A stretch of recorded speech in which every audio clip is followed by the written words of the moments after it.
warahmatullahi wabarakatuh. Salam sejahtera untuk kita semua. Alhamdulillah, puji syukur kita panjatkan kehadirat Allah Subhanahu wa taala, Tuhan yang Maha Kuasa yang telah memberikan karunia-Nya sehingga pada siang hari ini sesuai dengan yang telah kita niatkan dan kita rencanakan, kita mengadakan HR Forum dan HR Energies Forum. Dengan mengucapkan Bismillahirrahmanirrahim, kita berdoa semoga acara kita pada siang hari ini berjalan dengan lancar. Semoga sinyal berpihak kepada kita. Karena pada sesi online seperti ini sinyal sangat penting untuk memastikan bahwa acara berjalan dengan lancar dan nyaman. Terima kasih kami ucapkan kepada Magna Gangsing yang telah menyelenggarakan acara ini, sehingga acara ini insya Allah bisa berjalan selama 2 jam ke depan. Dan terima kasih juga wabil khusus kepada para pembicara istimewa kita, kepada Pak Riko Sugianto, kepada Bu Indriani Siswati, dan Pak Dian Ediono, yang telah meluangkan waktu, energinya untuk hadir dan sharing di acara HR and Leadership Forum pada siang hari ini. Tentu saya sangat menyadari bahwa waktu dan energinya tidak hanya selama 2 jam ini, karena beberapa hari kemarin saya banyak mengganggu beliau berdua, banyak berkoordinasi dengan beliau berdua, dan tentu waktunya tidak hanya 2 jam ini, dan kami mengucapkan terima kasih. Semoga ini menjadi amal soleh yang dibalas oleh Allah Subhanahu wa taala. Dan terima kasih kepada teman-teman semua yang telah hadir di acara ini dan juga sudah masuk di grup HR and Leadership Forum. Terima kasih juga kami sampaikan kepada semua yang hadir, yang saya tidak kenal satu persatu, banyak yang kenal, namun mungkin saya belum kenal juga. Salam kenal, dan semoga HR and Leadership Forum ini menyatukan kita semua, memperkenalkan kita semua, dan membuat kita menjadi bagian dari sebuah grup silaturahmi yang diridhoi Allah Subhanahu wa taala, dan ini menjadi ibadah bagi kita semua. Amin ya rabbal alamin. Teman-teman semua, sebagai pengantar izinkan saya untuk menyampaikan beberapa hal yang berkaitan dengan HR and Leadership Forum ini. Jadi ini adalah sebuah program bulanan kita semua, meskipun secara operasional difasilitasi oleh Magna Gangsing, sebuah lembaga pemerhati coaching dan leadership. Bila teman-teman ingin tahu lebih jauh tentang Magna Gangsing, teman-teman bisa ikuti di medsos dan juga di website. Forum ini merupakan ajang diskusi dan belajar bagi para profesional, praktisi, dan pemerhati HRD dan leadership. Membahas berbagai topik-topik yang berkaitan dengan pemberdayaan diri para insan HR Indonesia dan juga para leader atau teman-teman yang merasa dirinya leader, dengan menghadirkan para praktisi yang sesuai di bidangnya. Pada tanggal 20 Januari ini, HR and Leadership Forum akan mengangkat tema komunikasi positif di tengah pandemi. Karena komunikasi positif ini merupakan hal yang penting bagi kita semua. Di samping 5M dan vaksinasi, kita juga perlu mengangkat atau membiasakan, membudayakan komunikasi positif untuk memastikan bahwa kita survive, kita tetap termotivasi, kita tetap bersyukur, kita tetap maju terus untuk menggapai cita-cita kita. Dan teman-teman semua, pada hari ini ada 3 pembicara yang tadi telah kami sampaikan, dan juga ada lebih dari 100 peserta yang sudah mendaftar pada forum hari ini. Semoga forum hari ini bisa menjadi forum yang bermanfaat untuk kita semua. Bapak, Ibu, dan teman-teman semua, acara kita pada hari ini akan kita buka dengan susunan acara. Nanti setelah saya mengantarkan acara ini akan ada opening statement dari Kak Sam, dari Magna Gangsing. Kemudian kita langsung nanti ke pembicara pertama, yaitu Pak Riko. Kemudian selama 30 menit. Dan kita akan mendengarkan Bu Indriani Siswati untuk sharing tentang pengalaman program komunikasi positif di perusahaannya.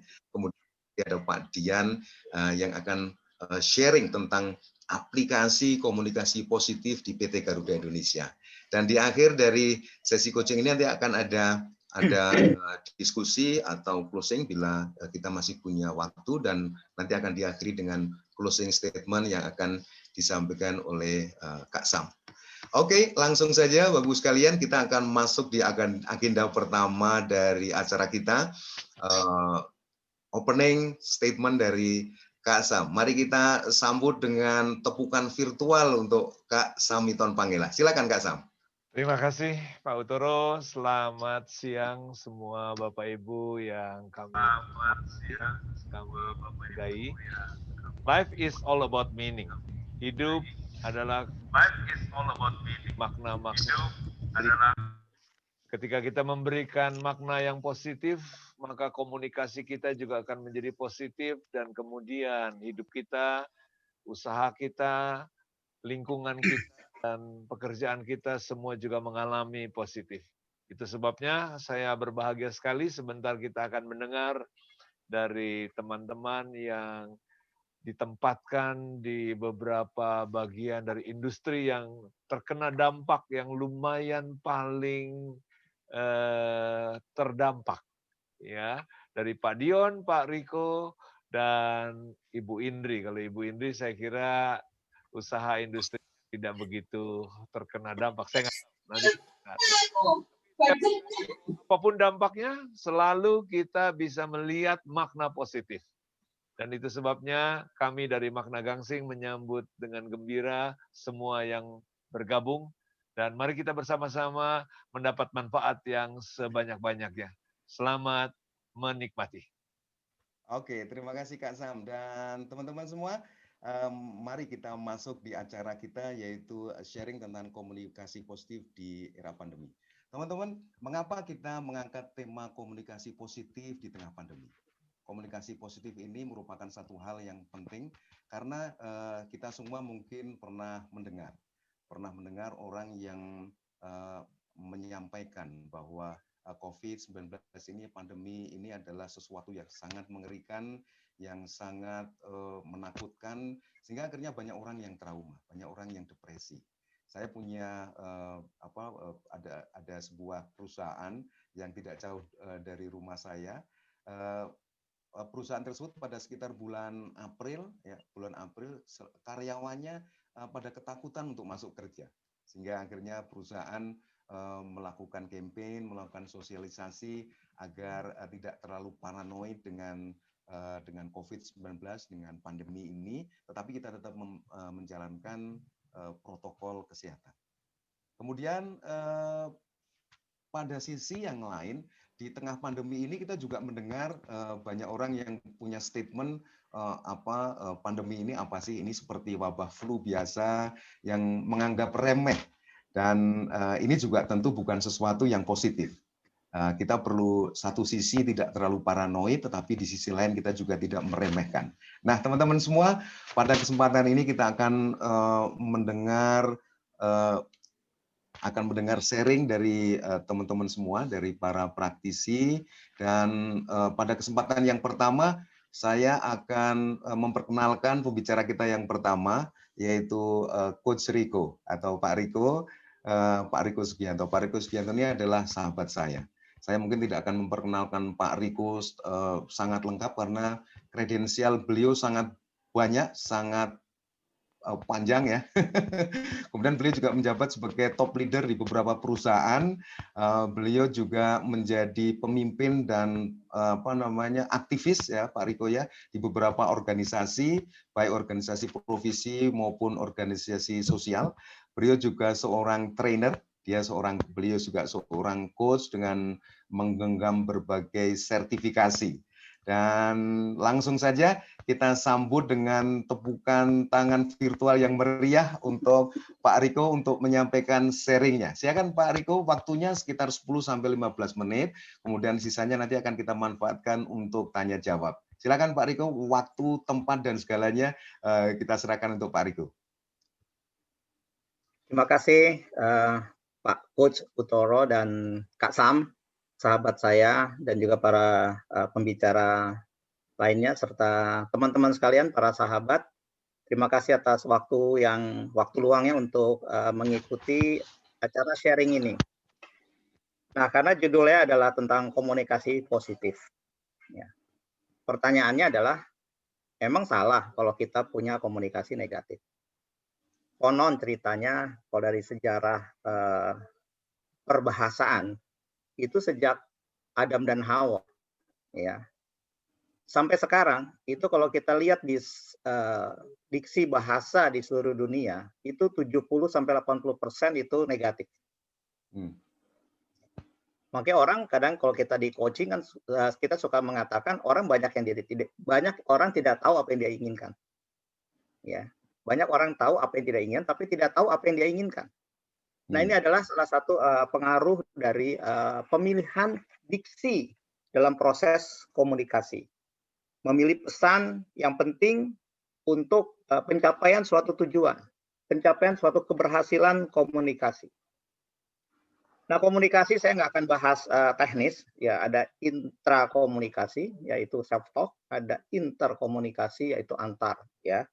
Tapi di sini saya akan sharing adalah bagaimana sih kita menggunakan komunikasi yang judulnya tadi positif, itu bisa memberdayakan organisasi kita, khususnya di dalam masa pandemi. Ya, saya mau izin share. Saya sudah menyiapkan slide.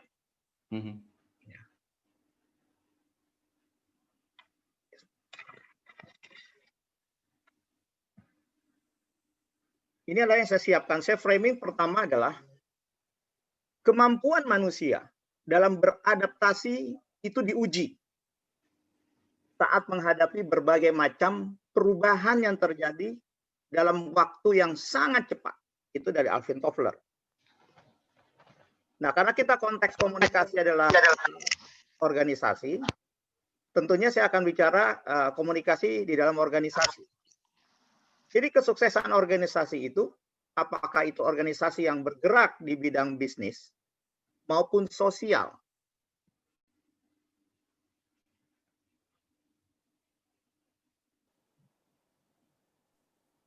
Itulah tujuan dari komunikasi organisasi. Dan kepemimpinan adalah suatu usaha menggunakan gaya komunikasi untuk dapat mempengaruhi dan tidak memaksa untuk memotivasi individu dalam pencapaian tujuan. Apakah ini disebut bahasa positif sehingga kesannya tidak memaksa? Nah, itu frame pertama yang akan. Halo, kedengaran-kah suara saya? Ya, kedengaran, Coach. Kedengaran. Kok saya hang ya ininya?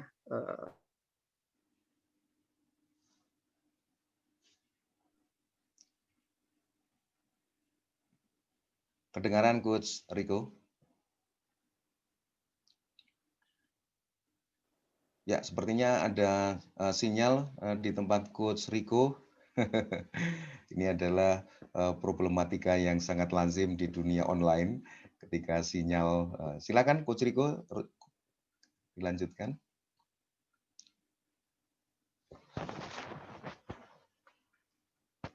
Oh ya, sambil menunggu Coach Riko tadi ada yang berikan feedback, suara saya kurang keras. Apakah sekarang sudah lumayan keras? Sekarang sudah, Pak. Sudah ya, oke. Kelihatannya terpental si. Oke. Jadi tadi Pak Riko membahas tentang pemaknaan ya. Jadi sama dengan yang tadi barusan disampaikan Kak Sam ya Kak Sam, bahwa komunikasi ini adalah mostly about meaning gitu ya.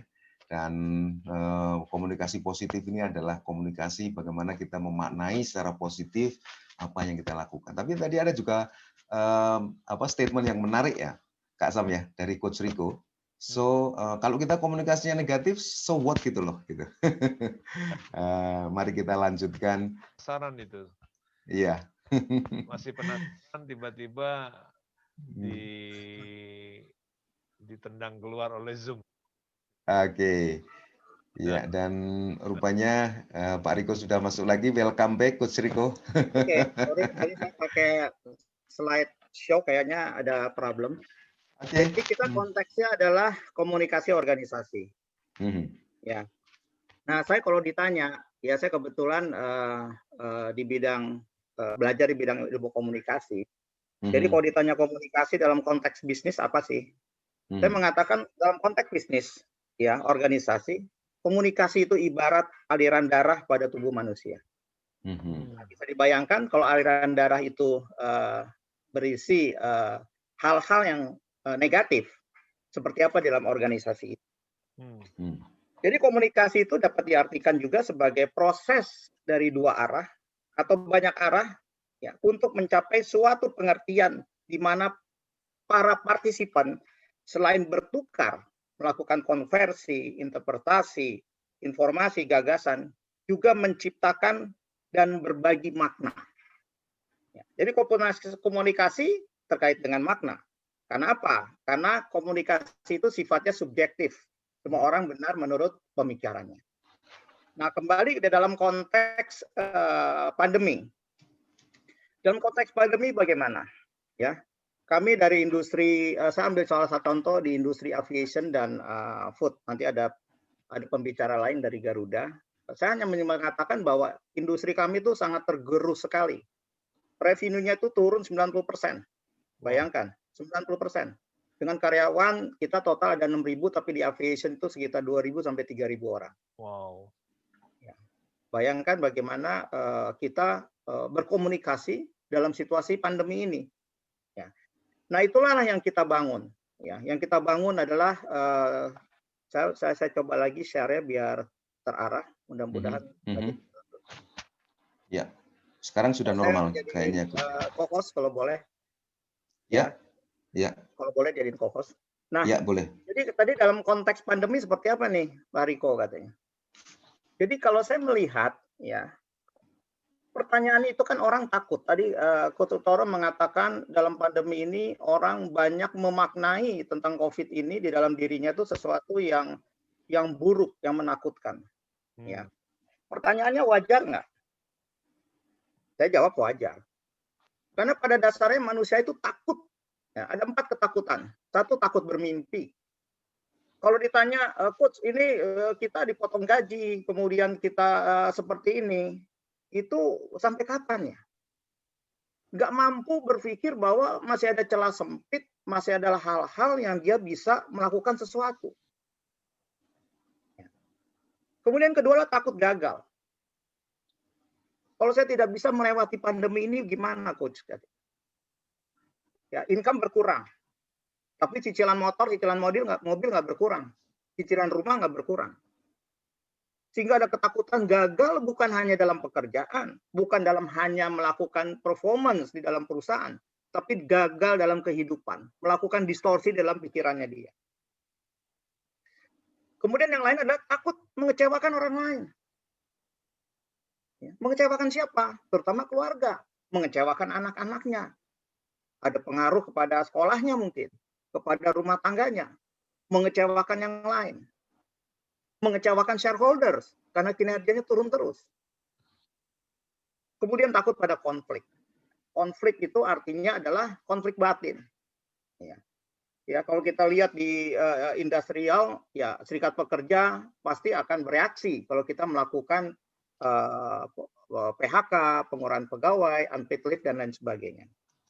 Nah, disitulah peran seorang leader dapat melakukan komunikasi. Ya, saya mudah-mudahan ini nggak hang.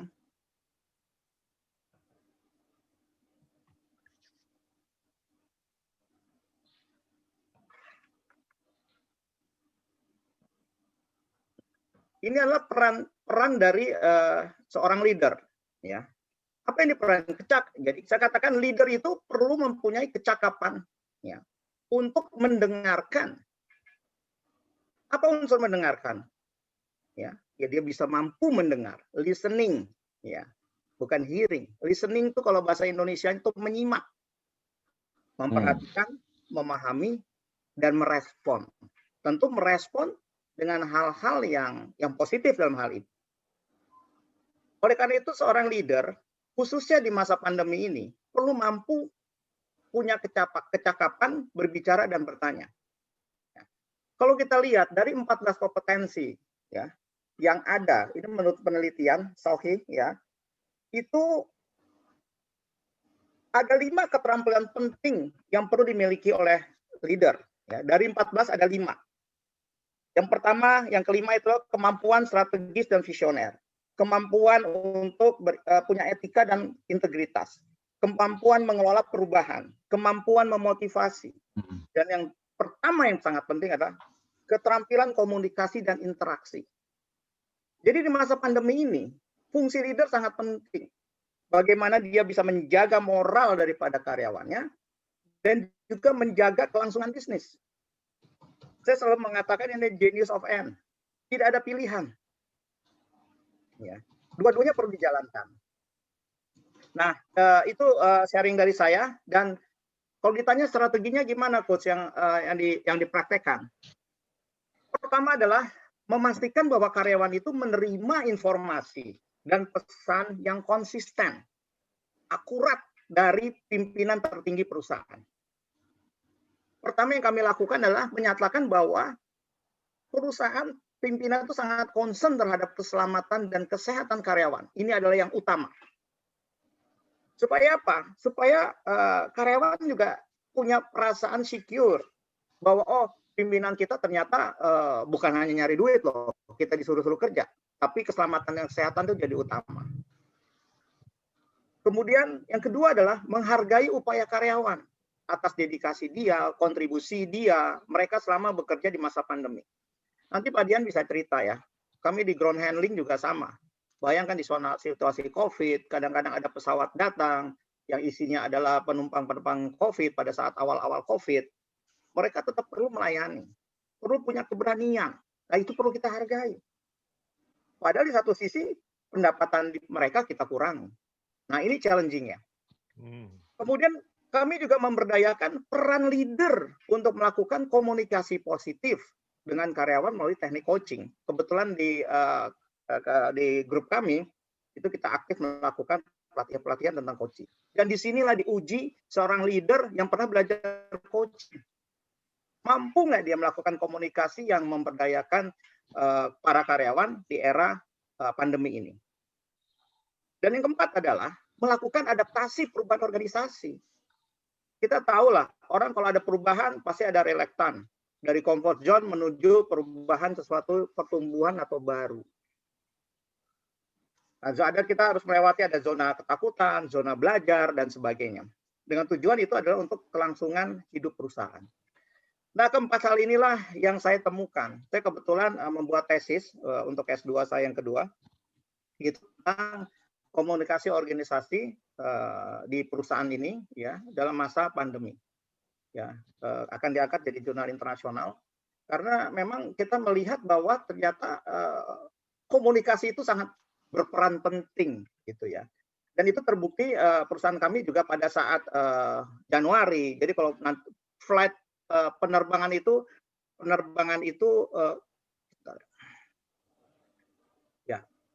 itu pada saat awal Februari, Maret itu turun drastis jauh. Dan kemarin mulai agak meningkat menuju Desember. Dan banyak hal perubahan yang dilakukan. Saya nggak bicara tentang strategisnya. Tapi saya ingin cerita, banyak karyawan kami itu merangkap menjadi porter. Ya, kita di Human Capital selalu bercerita bahwa kita perlu multi skill, macam-macam lah. Tapi di sinilah kita uji.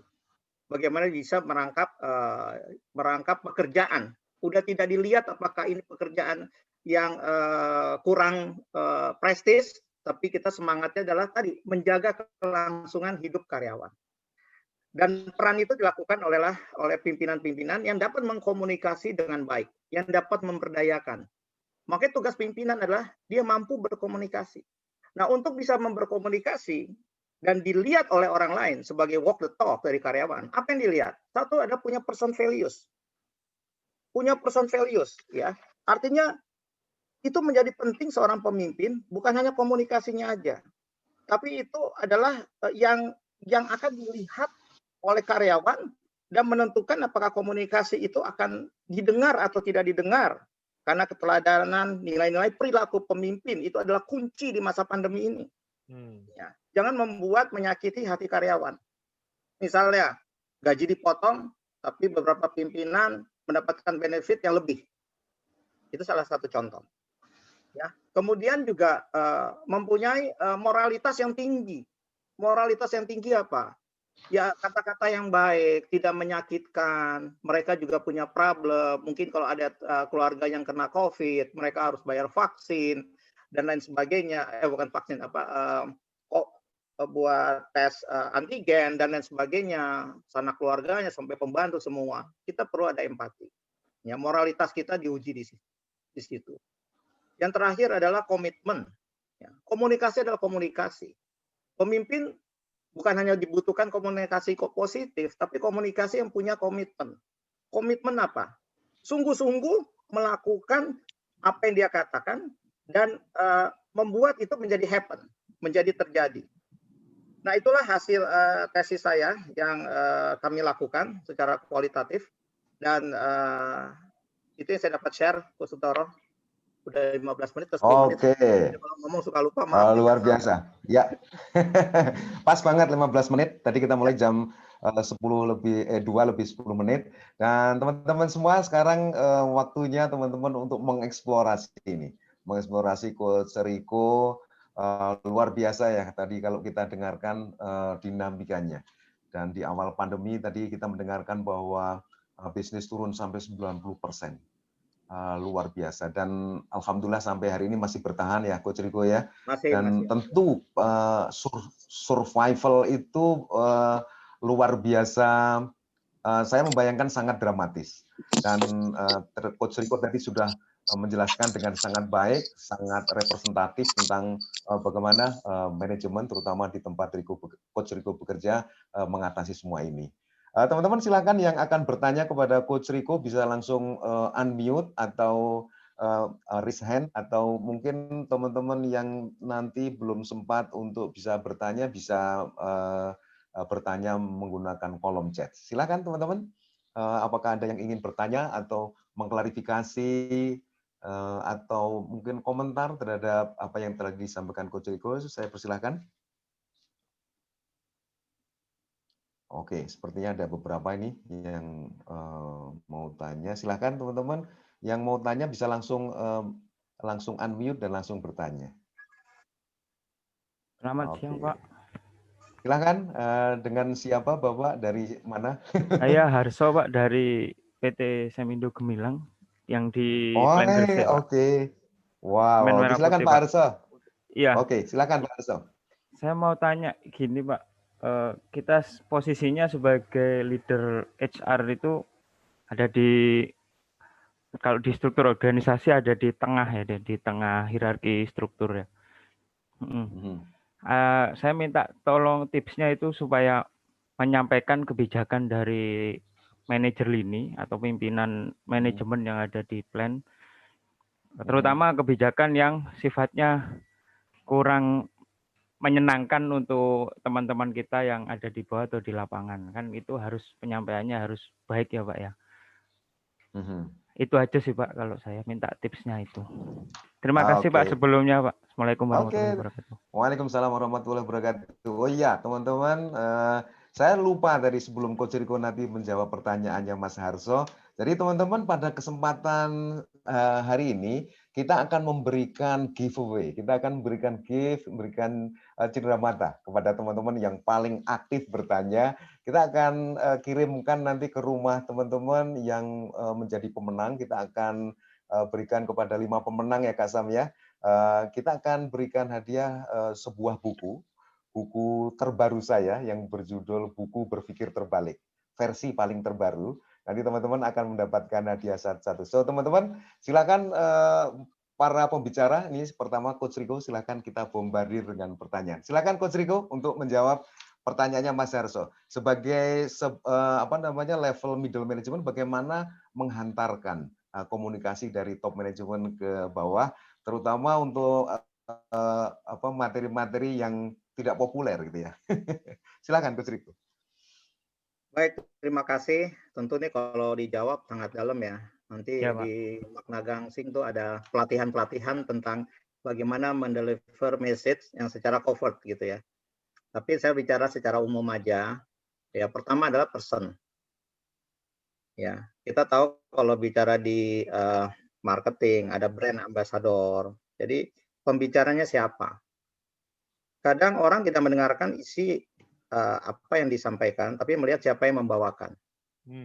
Ya. Jadi kita bisa lihat ya, secara teori komunikasi yang dari Mahrabain itu jelas mengatakan bahwa vokal itu 38%, visual itu 55%, dan written atau tertulis dari pesan itu hanya 7%. Jadi apa yang kita lihat? Visual. Visual apa yang dilihat? Orang akan melihat siapa. Itu sangat penting. Makanya kita perlu punya strategi. Siapa yang akan menyampaikan message-message yang penting, yang krusial buat karyawan. Kedua adalah trust.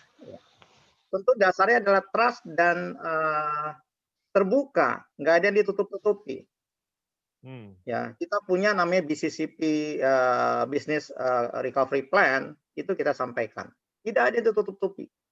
Strategi ke depan juga kita sampaikan. Banyak orang merelekkan terhadap message yang disampaikan karena dia tidak paham. Karena dia tidak paham, maka tadi saya bilang komunikasi adalah subjektif, dia akan membuat makna sendiri. Ya, kalau di dalam teknik-teknik komunikasi yang sering kita dengar adalah Budi Rapo. Ya, kita perlu punya energi yang sama. Energi yang sama apa? Ya, bahwa ini kita alami semua. Kami memberi contoh mulai dari jajaran direksi sampai ke bawah semua dipotong gajinya. Itu sebagai salah satu contoh. Benefit dikurangin semua. Jadi kita memberikan kepada karyawan itu ada rasa empati. Ini kan bukan masalah perusahaan kita.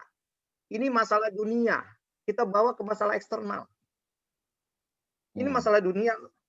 Bukan hanya bisnis. Tapi ini adalah tragedi kemanusiaan di mana wabah penyakit ini, ya, itu bukan menyerang bisnis, tapi udah kehidupan pribadi.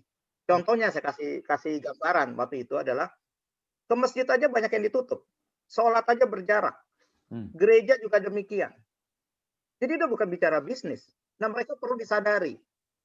Jadi perlu dikasih pemahaman bahwa ini kita krisis loh, bukan company yang krisis, tapi kehidupan kita krisis. Nah, message-nya itu jangan salah. Krisis itu bukan nakut-nakutin.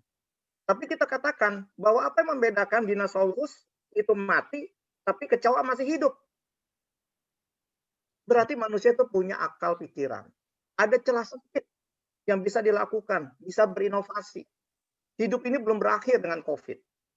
Jadi message itu perlu dibungkus juga dengan hal-hal yang bisa memotivasi mereka. Ya, bukan hanya sekedar message itu. Kemudian tadi saya bilang menjaga moral itu penting.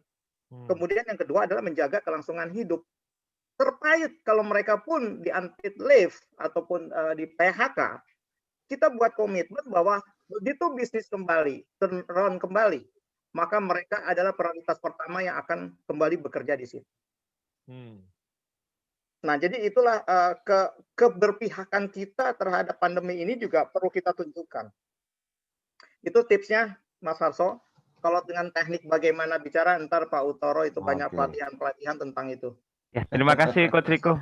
Jadi kalau boleh saya summary sebentar, berarti kalau bicara dengan soal visual, berarti kita harus menjadi sosok yang menyenangkan, bisa merangkul semua orang. Terus kalau bicara soal trust, kita harus punya data supaya kita bisa menyampaikan dengan benar, dan kita harus berempati, ya, harus menyelami perasaan orang tersebut supaya kita bisa berhasil menyampaikan message dari top management. Terima kasih arahnya Coach Riko. Iya, terima kasih. Oke, luar biasa. Saya nggak perlu menyimpulkan lagi, sudah disimpulkan sendiri oleh Mas Harso, luar biasa. Terima kasih Mas Harso. Supaya dua arah, Pak. Mantap. Oke, Mas Harso dari Semindo Gemilang, ya, ini sahabat saya yang di Jawa Timur sana. Silakan teman-teman yang lain, masih ada waktu 1 atau 2 pertanyaan lagi untuk Coach Riko. Silakan bagi yang ingin bertanya. Kalau tidak ada pertanyaan, ya, kalau tidak ada pertanyaan, saya sambil menunggu teman-teman bertanya, saya boleh bertanya ya Coach Riko ya. Saya akan bertanya tentang 90% penurunan bisnis ya Coach ya.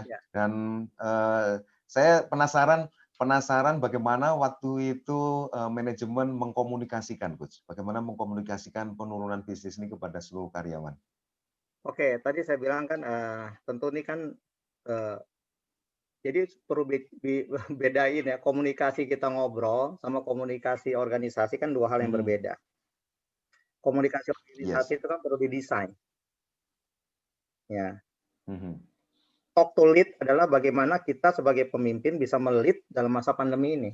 Tentu bukan hanya asal bicara. Mhm. Oleh karena itu perlu Yep. didesain. Mhm. Nah, komunikasi itu perlu dengan fakta yang ada. Ya. Berbicara dengan data dan fakta. Oke. Itulah meningkatkan kredibilitas kita sebagai pimpinan. Banyak pemimpin itu berbicara yang nggak jelas. Ya, saya kalau ngajar lebih agak kejam gitu ya. Banyak pemimpin yang pelongo-pelongo.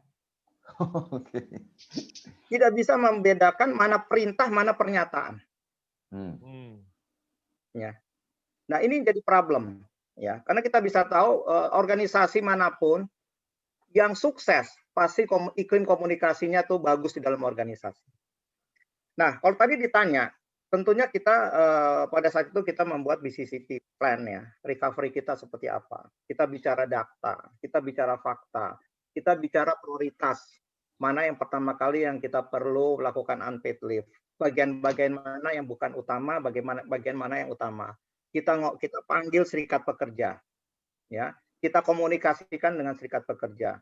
Kita undang semua untuk berbicara sama-sama untuk melakukan adaptasi perubahan itu. Adaptasi. Kak Randy mungkin bisa diberikan co-host untuk Bu Indriani kalau sharing. Silakan Bu Indriani, waktu, tempat dan segalanya kita serahkan kepada Bu Indriani selama 30 menit ke depan. Assalamualaikum warahmatullahi wabarakatuh. Waalaikumsalam warahmatullahi wabarakatuh. Salam sejahtera untuk kita semua. Sebelumnya saya ucapkan terima kasih banyak kepada Pak Utoro, Pak Sam, dan tim Makna Gansing atas kesempatannya untuk bisa berbagi hari ini. Dan kesempatan hari ini saya akan sharing tentang kegiatan komunikasi yang dilakukan di PT Bumi Sukses Indo. Mungkin sebelumnya izinkan saya untuk memperkenalkan sekilas tentang PT Bumi Sukses Indo. Mungkin banyak yang baru dengarnya saat ini, Pak ya. Jadi PT Bumi Sukses Indo adalah anak perusahaan PT Merdeka Copper Gold. Kami adalah perusahaan pertambangan pemilik modal dalam negeri yang berlokasi di Jawa Timur. Dengan konsensi utama di lokasi 7 Bukit Operation di Desa Sumber Agung, Kecamatan Sanggaran, Kabupaten Banyuwangi. Nah, PT Bumi Sukses Indo sendiri baru mulai beroperasi di kuartal 1 tahun 2011. Jadi usia kami masih sangat muda. Nah, konsep pertambangan kami adalah konsep green mining, di mana dalam mengelola perusahaan atau operasional kami, pembangunan berkelanjutan menjadi prinsip dasar untuk pertumbuhan dan juga kelangsungan bisnis jangka panjang untuk perusahaan maupun juga untuk pemangku kepentingan. Oleh karena itu, kegiatan pelestarian lingkungan maupun program tanggung jawab sosial perusahaan itu menjadi komitmen kami. Karena kami yakin kami juga ingin memberikan added value untuk masyarakat dan harapannya masyarakat juga akan tumbuh semakin sejahtera bersama kami. Kurang lebih itu Pak Utoro untuk pengenalan tentang PT Bumi Sukses Indo ya. Saat ini kurang lebih dari 1.200 karyawan di PT Bumi Sukses Indo, hampir 65% itu berasal dari lokal. Jadi kami juga sangat memperhatikan kearifan lokal dan involvement dari masyarakat sekitar, karena ini menjadi license to operate yang sangat penting untuk perusahaan. Oke, melanjutkan tadi yang sempat sudah banyak diulas dengan luar biasa oleh Pak Riko ya, tentang peran pemimpin dalam menghadapi pandemi ini.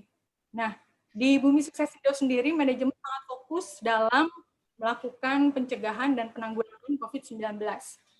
Karena manajemen juga berharap bisa memberikan ketenangan. Karena pemimpin itu juga tugasnya adalah navigasi organisasi ya Pak ya. Bisa berkomunikasi yang ujungnya adalah memberi solusi. Karena pandemi ini juga menjadi krisis tidak hanya untuk kita semua ya, dunia, semuanya merasakan efek dari pandemi ini. Karena lumpuhnya ekonomi, bahkan kita lihat begitu banyak masalah sosial ya yang terjadi, dan juga tsunami kesehatan mental, kalau saya bilang seperti itu ya. Jadi banyak orang merasa depresi, banyak orang merasa cemas, ya. Banyak orang khawatir dengan masa depannya seperti apa. Tadi Pak Riko menyampaikan di Garuda sendiri efeknya sangat luar biasa. Banyak juga pekerja dirumahkan, kemudian juga banyak masyarakat yang sama sekali tidak memiliki akses untuk penghidupan yang layak di masa pandemi ini. Oleh karena itu, di Bumi Suksesindo, benar-benar pemimpin berusaha untuk memberikan atau melakukan komunikasi yang empatik, komunikasi yang empatik bagi karyawan, supaya mereka merasa tenang, merasa semangat, merasa termotivasi.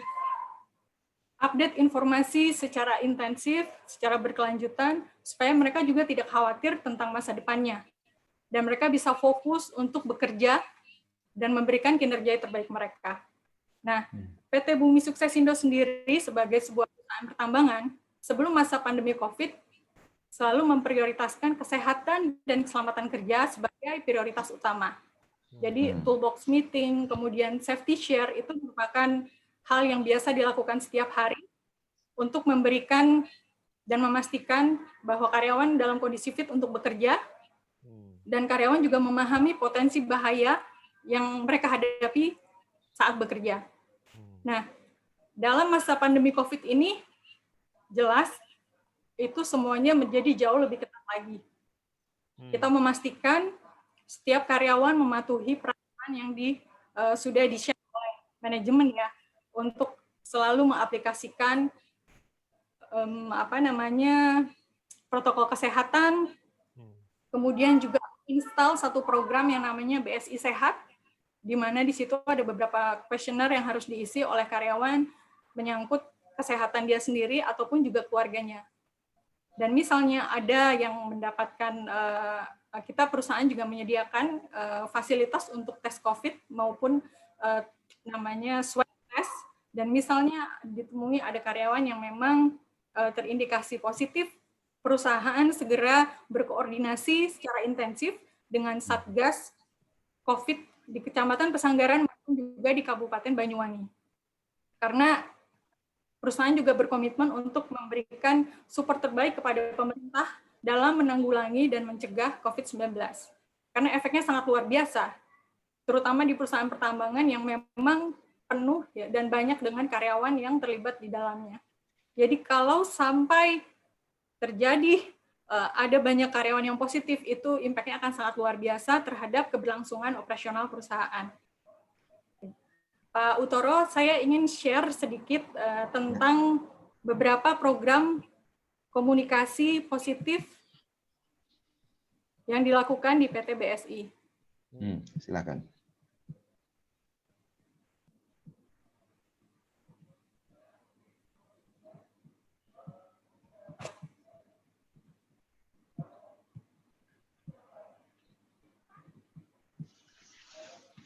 Oke, Pak Utoro, ini sekilas tentang gambaran bagaimana karyawan di PT Bumi Suksesindo.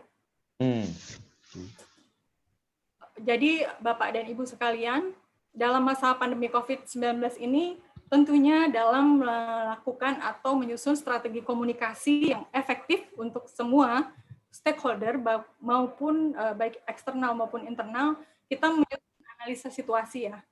Seperti apa sih yang ada gitu ya, baik dari data dan informasi yang kita dapatkan.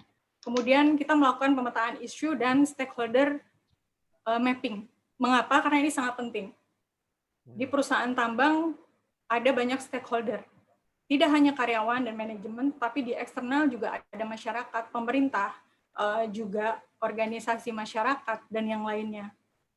Nah, kami ingin memastikan bahwa komunikasi yang kita lakukan, interaksi yang kita lakukan dengan stakeholder itu bisa berjalan efektif, walaupun dalam kondisi pandemi seperti ini. Seperti itu. Jadi, adanya pandemi tidak menjadikan semuanya melemah. Justru disinilah dituntut kreativitas kita, bagaimana supaya pesan-pesan yang ingin kita sampaikan bisa tersampaikan dengan baik, diterima dengan baik, dan dipahami dengan baik. Sehingga komunikasi itu bisa berjalan dengan optimal. Nah, untuk beberapa hal yang terjadi di PT Bumi Suksesindo sendiri, manajemen leader berperan aktif dalam memastikan semua berjalan dengan sebaik mungkin. Jadi keterlibatan leader dalam mengkomunikasikan banyak hal ini menjadi sangat penting. Bagaimana? Karena tadi Pak Riko sudah banyak mengulas tentang peran leader. Leader itu yang menyampaikan visi, leader itu yang menavigasi kemana tujuan perusahaan, akan kemana kita melangkah. Ada beberapa program komunikasi yang kita lakukan dengan stakeholder kita secara eksternal, baik itu dengan pemerintah, kemudian juga dengan masyarakat, ataupun juga dengan media yang membantu mengamplify pesan-pesan yang kita lakukan berkaitan dengan aktivitas organisasi. Mungkin Bapak dan Ibu bisa lihat di sini, karena kita memiliki komitmen untuk membantu mencegah dan menanggulangi banyaknya kasus COVID yang terjadi. PT BSI memberikan bantuan pencegahan COVID-19 untuk pemerintah Kabupaten Tuban maupun juga untuk pemerintah Provinsi di Jawa Timur. Kita memberikan alat PCR untuk membantu melakukan tes, kemudian juga ventilator, ini ditempatkan di Labkesda Banyuwangi, kemudian juga baju hamsat, baju hazmat, sepatu boot, sarung tangan medis, dan berbagai alat pelindung diri kepada pemerintah di Banyuwangi. Di sini tidak hanya tim eksternal yang terlibat, tetapi juga para leader turun dan berinteraksi langsung dengan para stakeholder. Dan untuk membantu mengamplify kegiatan-kegiatan yang kita lakukan, kita pun terus melakukan hubungan yang harmonis dengan rekan-rekan media. Ada beberapa program yang kita lakukan, antara lain press release yang continuous, supaya pesan-pesan ini tidak berhenti di sini. Bagaimana mereka bisa mendapatkan informasi yang akurat, karena kita menjadi salah satu obvious dan investasi kita juga sangat penting, jadi mereka berharap bisa mendapatkan informasi yang cukup, sehingga press release kita sampaikan secara berkala. Kita juga melakukan kegiatan gathering terbatas, tentunya dengan menerapkan protokol kesehatan yang ketat, ataupun juga gathering online, dan ada beberapa kegiatan kerjasama dengan pihak media yang kita lakukan, antara lain program webinar, seperti contoh yang bisa Bapak dan Ibu lihat di sini. Kemudian juga ada beberapa lomba foto yang memang kita libatkan teman-teman media. Ada juga workshop online yang berkaitan dengan liputan yang sehat untuk rekan-rekan media, karena mereka adalah juga garda terdepan untuk mendapatkan informasi, terutama di dalam masa pandemi ini. Banyak kita tahu juga rekan-rekan media yang terinfeksi oleh COVID-19. Selain program untuk pemerintah maupun juga untuk media, satu hal yang juga sangat penting adalah bantuan terkait pencegahan dan penanggulangan COVID untuk masyarakat. Jadi, kita mendirikan posko pantau bersama Porvimka, sekali lagi bekerja sama dengan pemerintah, juga Satgas COVID-19 di Kecamatan Pesanggaran, kemudian juga membagikan masker kain berlapis, serta edukasi kepada pengguna jalan. Nah, ini juga sangat didukung oleh involvement dari para leader. Kemudian menyediakan dan membangun fasilitas cuci tangan di pusat-pusat keramaian, memberi bantuan paket sembako untuk warga prasejahtera. Karena kita tahu begitu banyak masyarakat yang mendapatkan dampak luar biasa dari pandemi COVID-19 ini. Selain itu, kita juga membuat materi edukasi dalam berbagai format, seperti stiker, poster, dengan narasi yang menarik. Tadi saya sampaikan di depan bahwa kita sebelumnya melakukan stakeholder mapping. Jadi, seperti apa konten komunikasi yang tepat untuk masing-masing stakeholder. Tentunya masyarakat, ya, kita juga kaitkan dengan budaya lokal, ya, wisdom lokal, supaya pesan ini benar-benar bisa tersampaikan dengan sebaik mungkin. Contohnya di sini, sering ya Pak, kita melihat ya kalau misalnya di jalan, pasti banyak sekali nih, ada narasi-narasi yang dipasang di belakang truk ya Pak. Jadi itu juga menginspirasi kami untuk membuat materi edukasi dengan background seperti itu. Atau juga di sini kita sebutkan, kamu bukan superhero, pastikan pakai masker setiap keluar rumah dan diganti setiap 4 jam sekali. Atau di sini, ini sasarannya untuk anak-anak muda nih.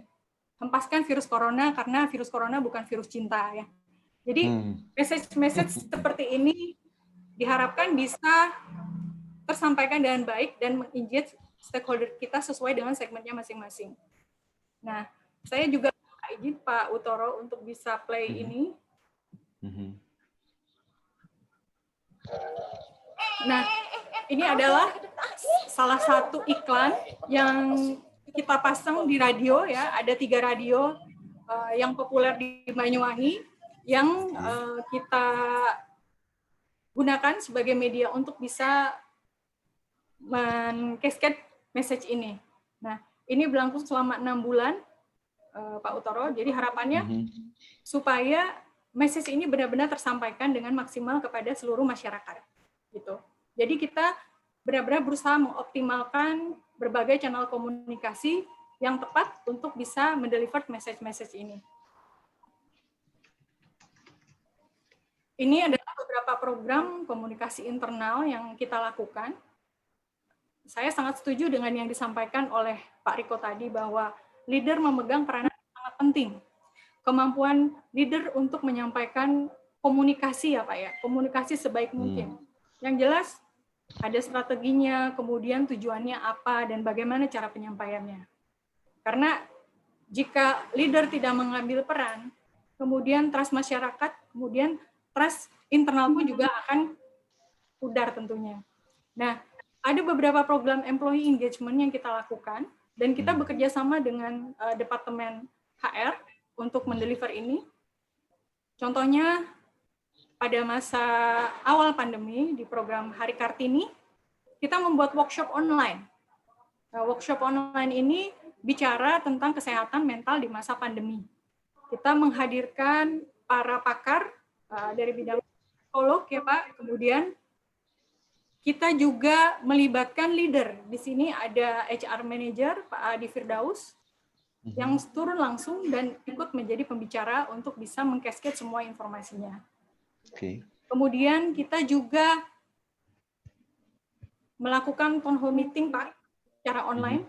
Salah satu hal yang menurut saya adalah blessing in disguise di masa pandemi ini adalah teknologi yang sangat membantu kita Pak. Di tengah begitu banyaknya informasi hoax karena teknologi juga ya Pak ya, kita mendapatkan hal positif bagaimana kita bisa mengoptimalkan keberadaan teknologi untuk bisa melakukan semua kegiatan kita. Bisa dibayangkan jika terjadi masa pandemi seperti ini dan kemudian teknologi tidak bisa kita andalkan. Dengan adanya teknologi kita masih bisa melakukan face-to-face communication, kemudian juga, dengan keberadaan teknologi kita bisa melakukan offline online meeting ya Pak ya, yang sebelumnya kita lakukan secara offline.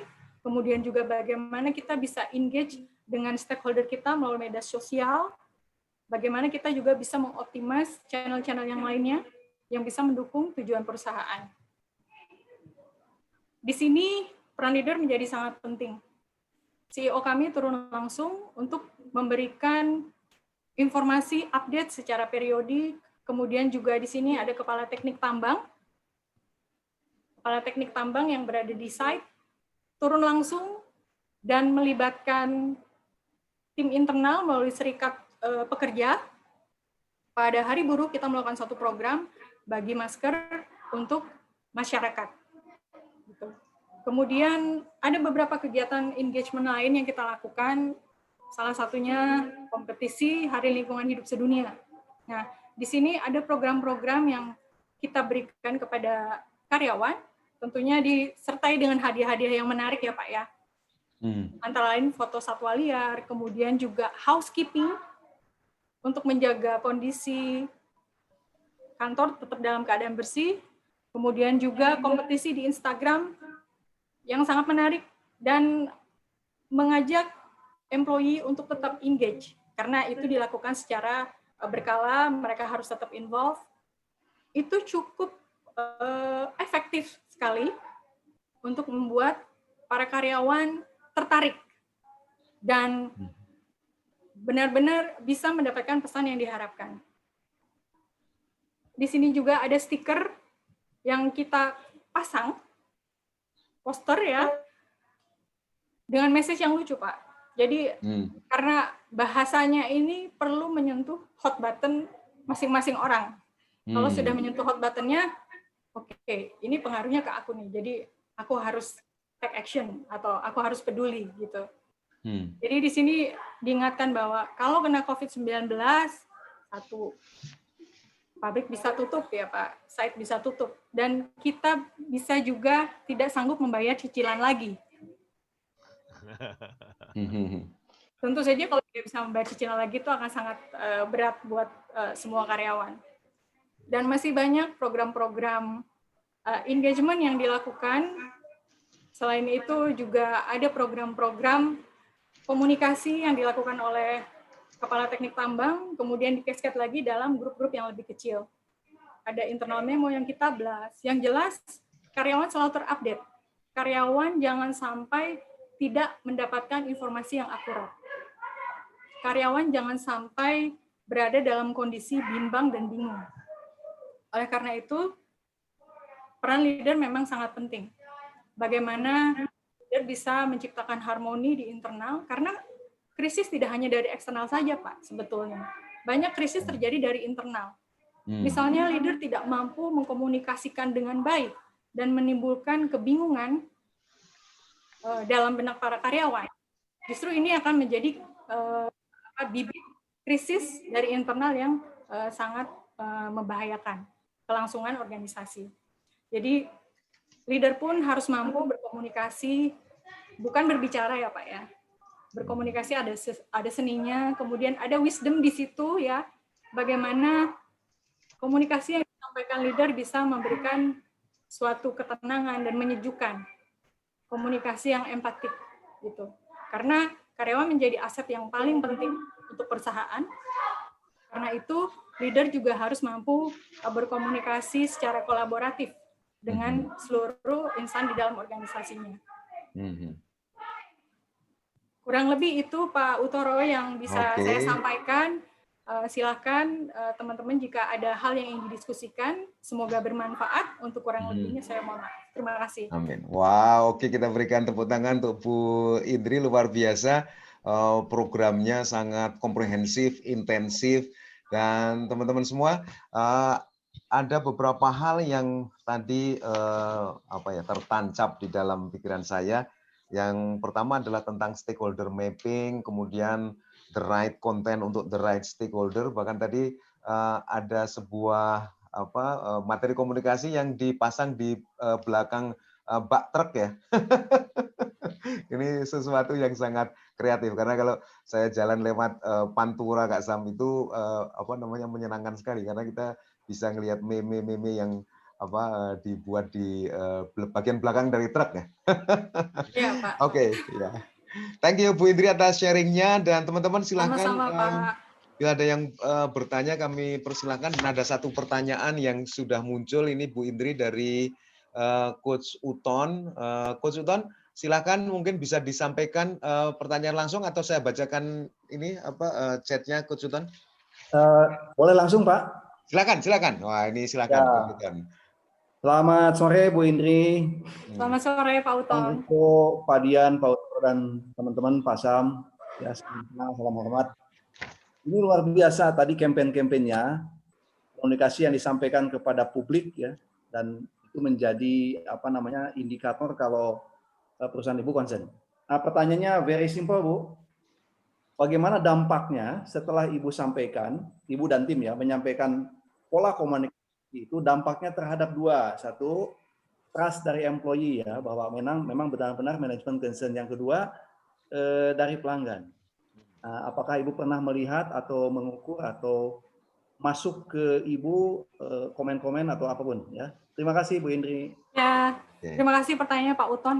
Mohon maaf tadi di depan saya lupa untuk bilang lebih lengkap ya. Jadi pada saat kita menyusun strategi komunikasi, selain kita melakukan analisa isu, ya, kemudian juga pemetaan stakeholder, memilih media atau channel yang akan kita gunakan untuk melakukan campaign. Nah, kita pun juga melakukan monitoring dan evaluasi, Pak, gitu, untuk mengukur sejauh mana message ini sudah tersampaikan atau belum, gitu. Jadi ini kita lakukan secara berkala. Bisa, misalnya tadi di dalam program-program employee engagement, kita bisa melihat sejauh mana engagement yang dilakukan oleh karyawan, Pak, di dalam program-program tersebut, gitu. Jadi mereka juga memiliki kesempatan untuk menyampaikan secara langsung. Jadi dari monitoring dan evaluasi yang kita lakukan, engagement-nya itu juga sangat baik, Pak, gitu. Karena ini juga sangat penting untuk tetap menciptakan kondisi yang kondusif, Pak, ya, iklim kerja yang sehat dan tentu saja memotivasi, gitu. Jadi yang kami lakukan adalah monitoring dan evaluasi untuk mengukur bagaimana impact dari kampanye yang kita lakukan terhadap tujuan kita. Begitu Pak Uton, semoga menjawab ya Pak ya. Baik Ibu, jadi ada indikatornya ya Bu ya?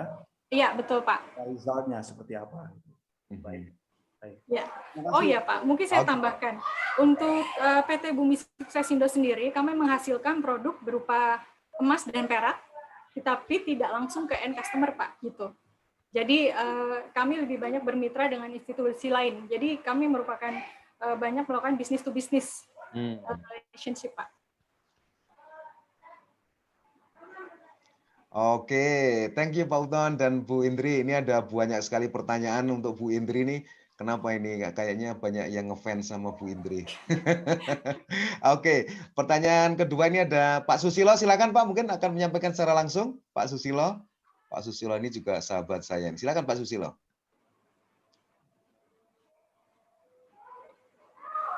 Pak Susilo, oke. Kalau Pak Susilo sepertinya, oke. Pertanyaan dari Pak Susilo ini adalah izin bertanya Bu Indri, untuk penanganan jika terjadi reaktif personil kerja, bagaimana perlakuan penanganannya jika kasus ini terjadi dan strateginya terutama peran leader di lapangan. Terima kasih Bu Indri.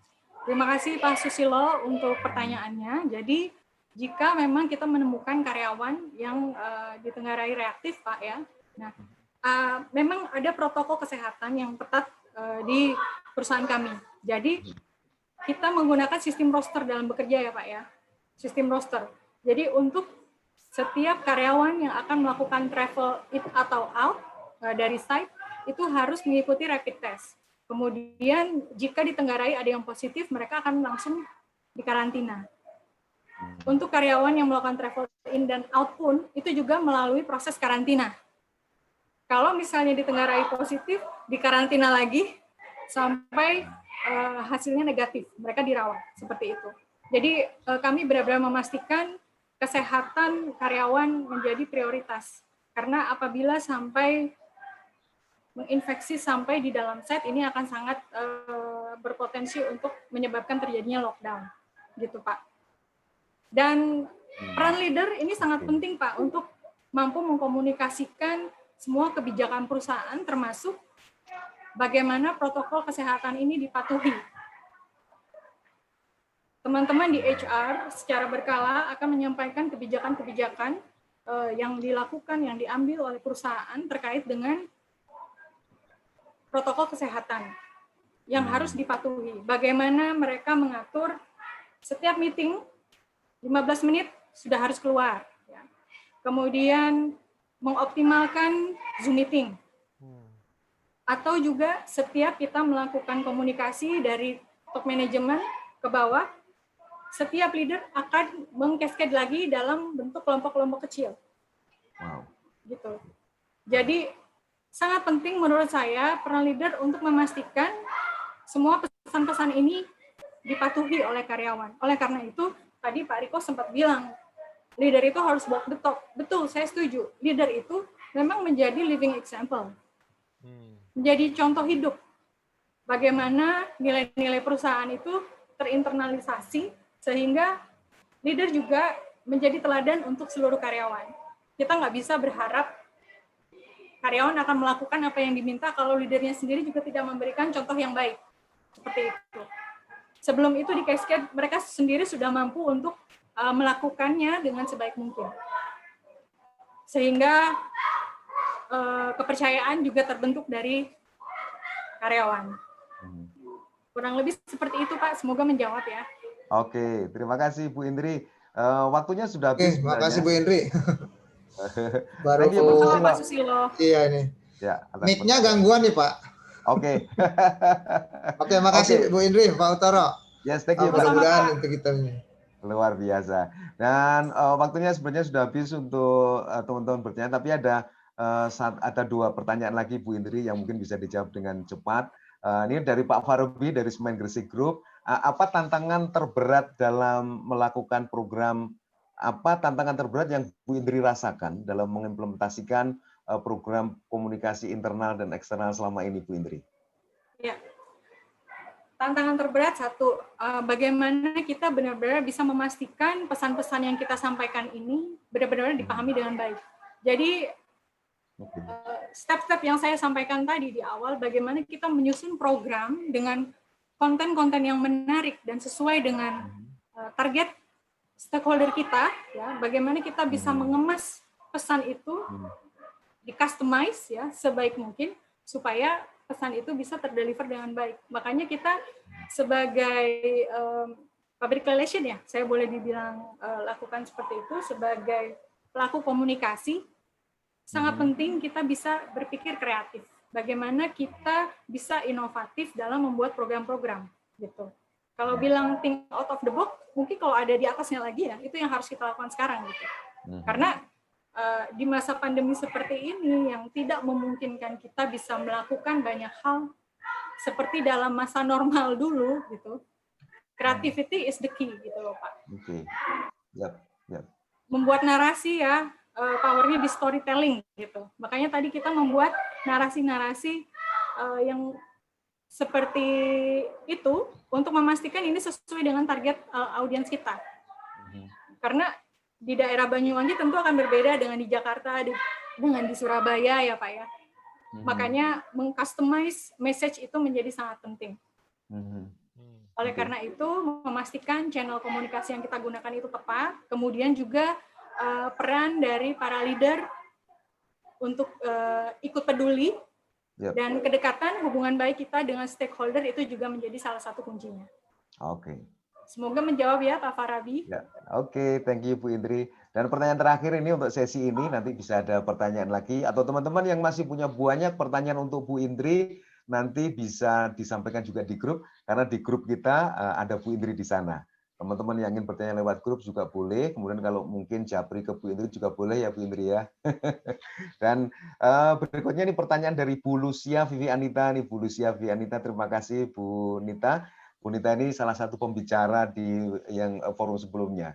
Ini pertanyaan dari Bu Nita, bagaimana mengatasi dampak bila ada beberapa personel perlu karantina dalam waktu yang sama, sementara produktivitas perlu tetap tercapai dan tidak terwakili melalui work from home. Gimana nih strategi yang dilakukan di Bumi Sukses, Bumi Susin dulu? Sepertinya Bu Lucia tahu ya masalah yang kita hadapi. Ini karena Bu Nita juga, ya, Bu Nita juga dari industri yang mirip-mirip Bu Indri. Oh, iya. Memang ini menjadi salah satu challenge terbesar kita, Pak Utoro, gitu kan. Dengan sistem roster, karyawan yang begitu banyak, dan bagaimana memastikan produktivitas bisa tetap tercapai, karena tidak semuanya bisa terwakili melalui WFH, benar Bu, gitu. Nah, sehingga mau tidak mau, dan ini memang berat Pak, gitu. Plan leader sangat penting sekali lagi untuk bisa mengencourage karyawan ya, terutama untuk karyawan operation yang ini memang sangat challenging gitu. Untuk pekerjaan-pekerjaan supporting mungkin bisa dilakukan secara WFH.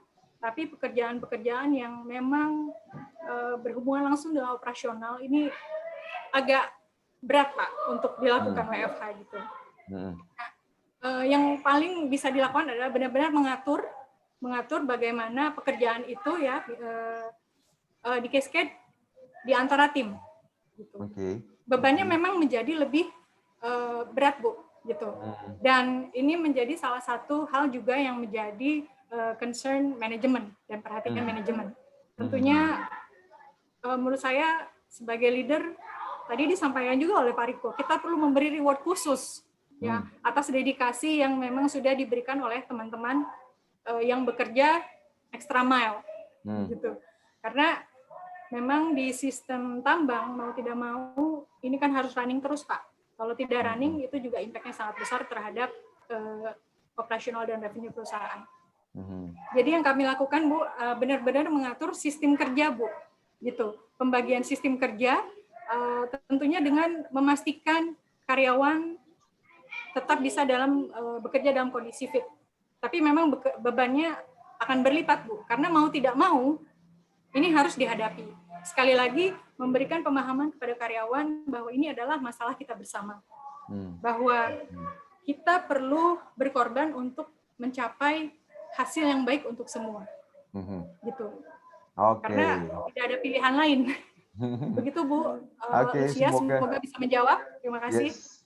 Terima kasih Bu Indri, dan saya tahu bahwa di tempat Bu Nita juga dilakukan strategi yang sama ya Bu Nita ya. Iya, Pak. Terima kasih Bu Indri, betul Pak. Ya, sama-sama Bu Lucia. Ya, teman-teman semua, terima kasih Bu Indri. Mari kita berikan aplaus yang sangat luar biasa untuk Bu Indri, luar biasa sharingnya.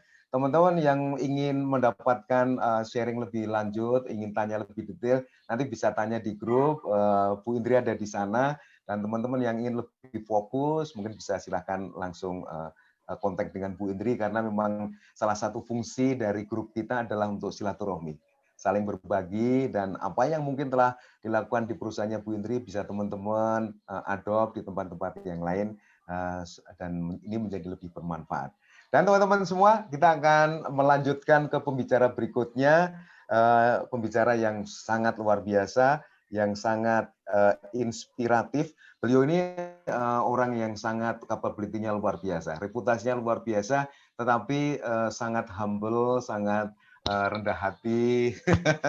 Dan teman-teman, kita akan sambut Pak Dian Ediono. Pak Dian Ediono ini adalah salah satu top leader di PT Garuda Indonesia. Beliau akan sharing kepada kita tentang apa-apa yang telah beliau lakukan, telah PT Garuda Indonesia lakukan. Pak Dian Ediono ini telah melanglang buana di seluruh kantor Garuda di seluruh dunia kali ya. Beliau pernah di Jayapura, pernah di Brisbane, pernah di Europe, pernah di Amsterdam, kemudian Thailand, Myanmar, Laos, Kamboja, dan kemudian yang berikutnya beliau sekarang mengelola operasional di Joglo Semar, di Jogja. Joglo Semar itu singkatan dari Jogja, kemudian Semarang ya, lo-nya Solo ya, Jogja, Solo, dan Semarang. Oke, mari kita sambut dengan sambutan yang meriah untuk Pak Dian Ediono. Silakan Pak Dian Ediono, waktu dan segalanya kami serahkan untuk Pak Dian. Baik, Assalamualaikum warahmatullahi wabarakatuh. Waalaikumsalam warahmatullahi wabarakatuh. Apakah suara saya jelas terdengar? Sangat jelas Pak Dian. Yang terhormat.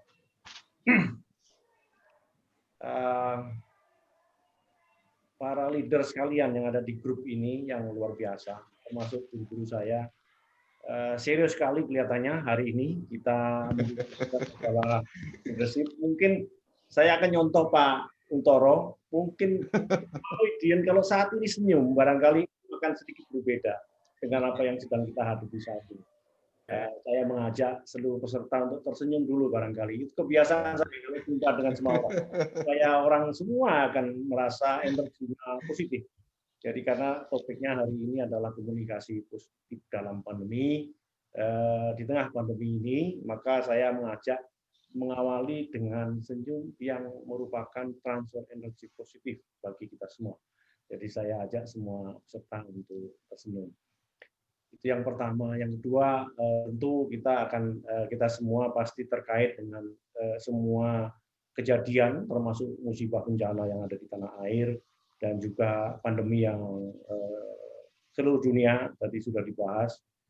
Saya mengajak kepada semua audiens untuk berpikir ke sana, karena kalau kita melihat ini sangat serius, itu bagi yang memandangnya serius. Tetapi ada juga yang memandangnya, tadi Pak Utoro bilang bahwa ada juga yang kalau bahasa Jogjanya ngeleleng gitu, sembrono. Ya. Dan memang begitulah yang kita hadapi. Karenanya pada sore hari ini saya sekaligus menyapa di sini juga ada guru saya, nampaknya mendengarkan suara saya, senior saya, Pak Cerah Iskardono, saya lihat ada juga di audiens ini. Saya nyuwun sewu karena apa yang saya sampaikan tadi sebenarnya guru saya juga Pak Uton, Pak Untoro juga, dan para senior yang lain. Saya kira saya masuk kepada topik saja bahwa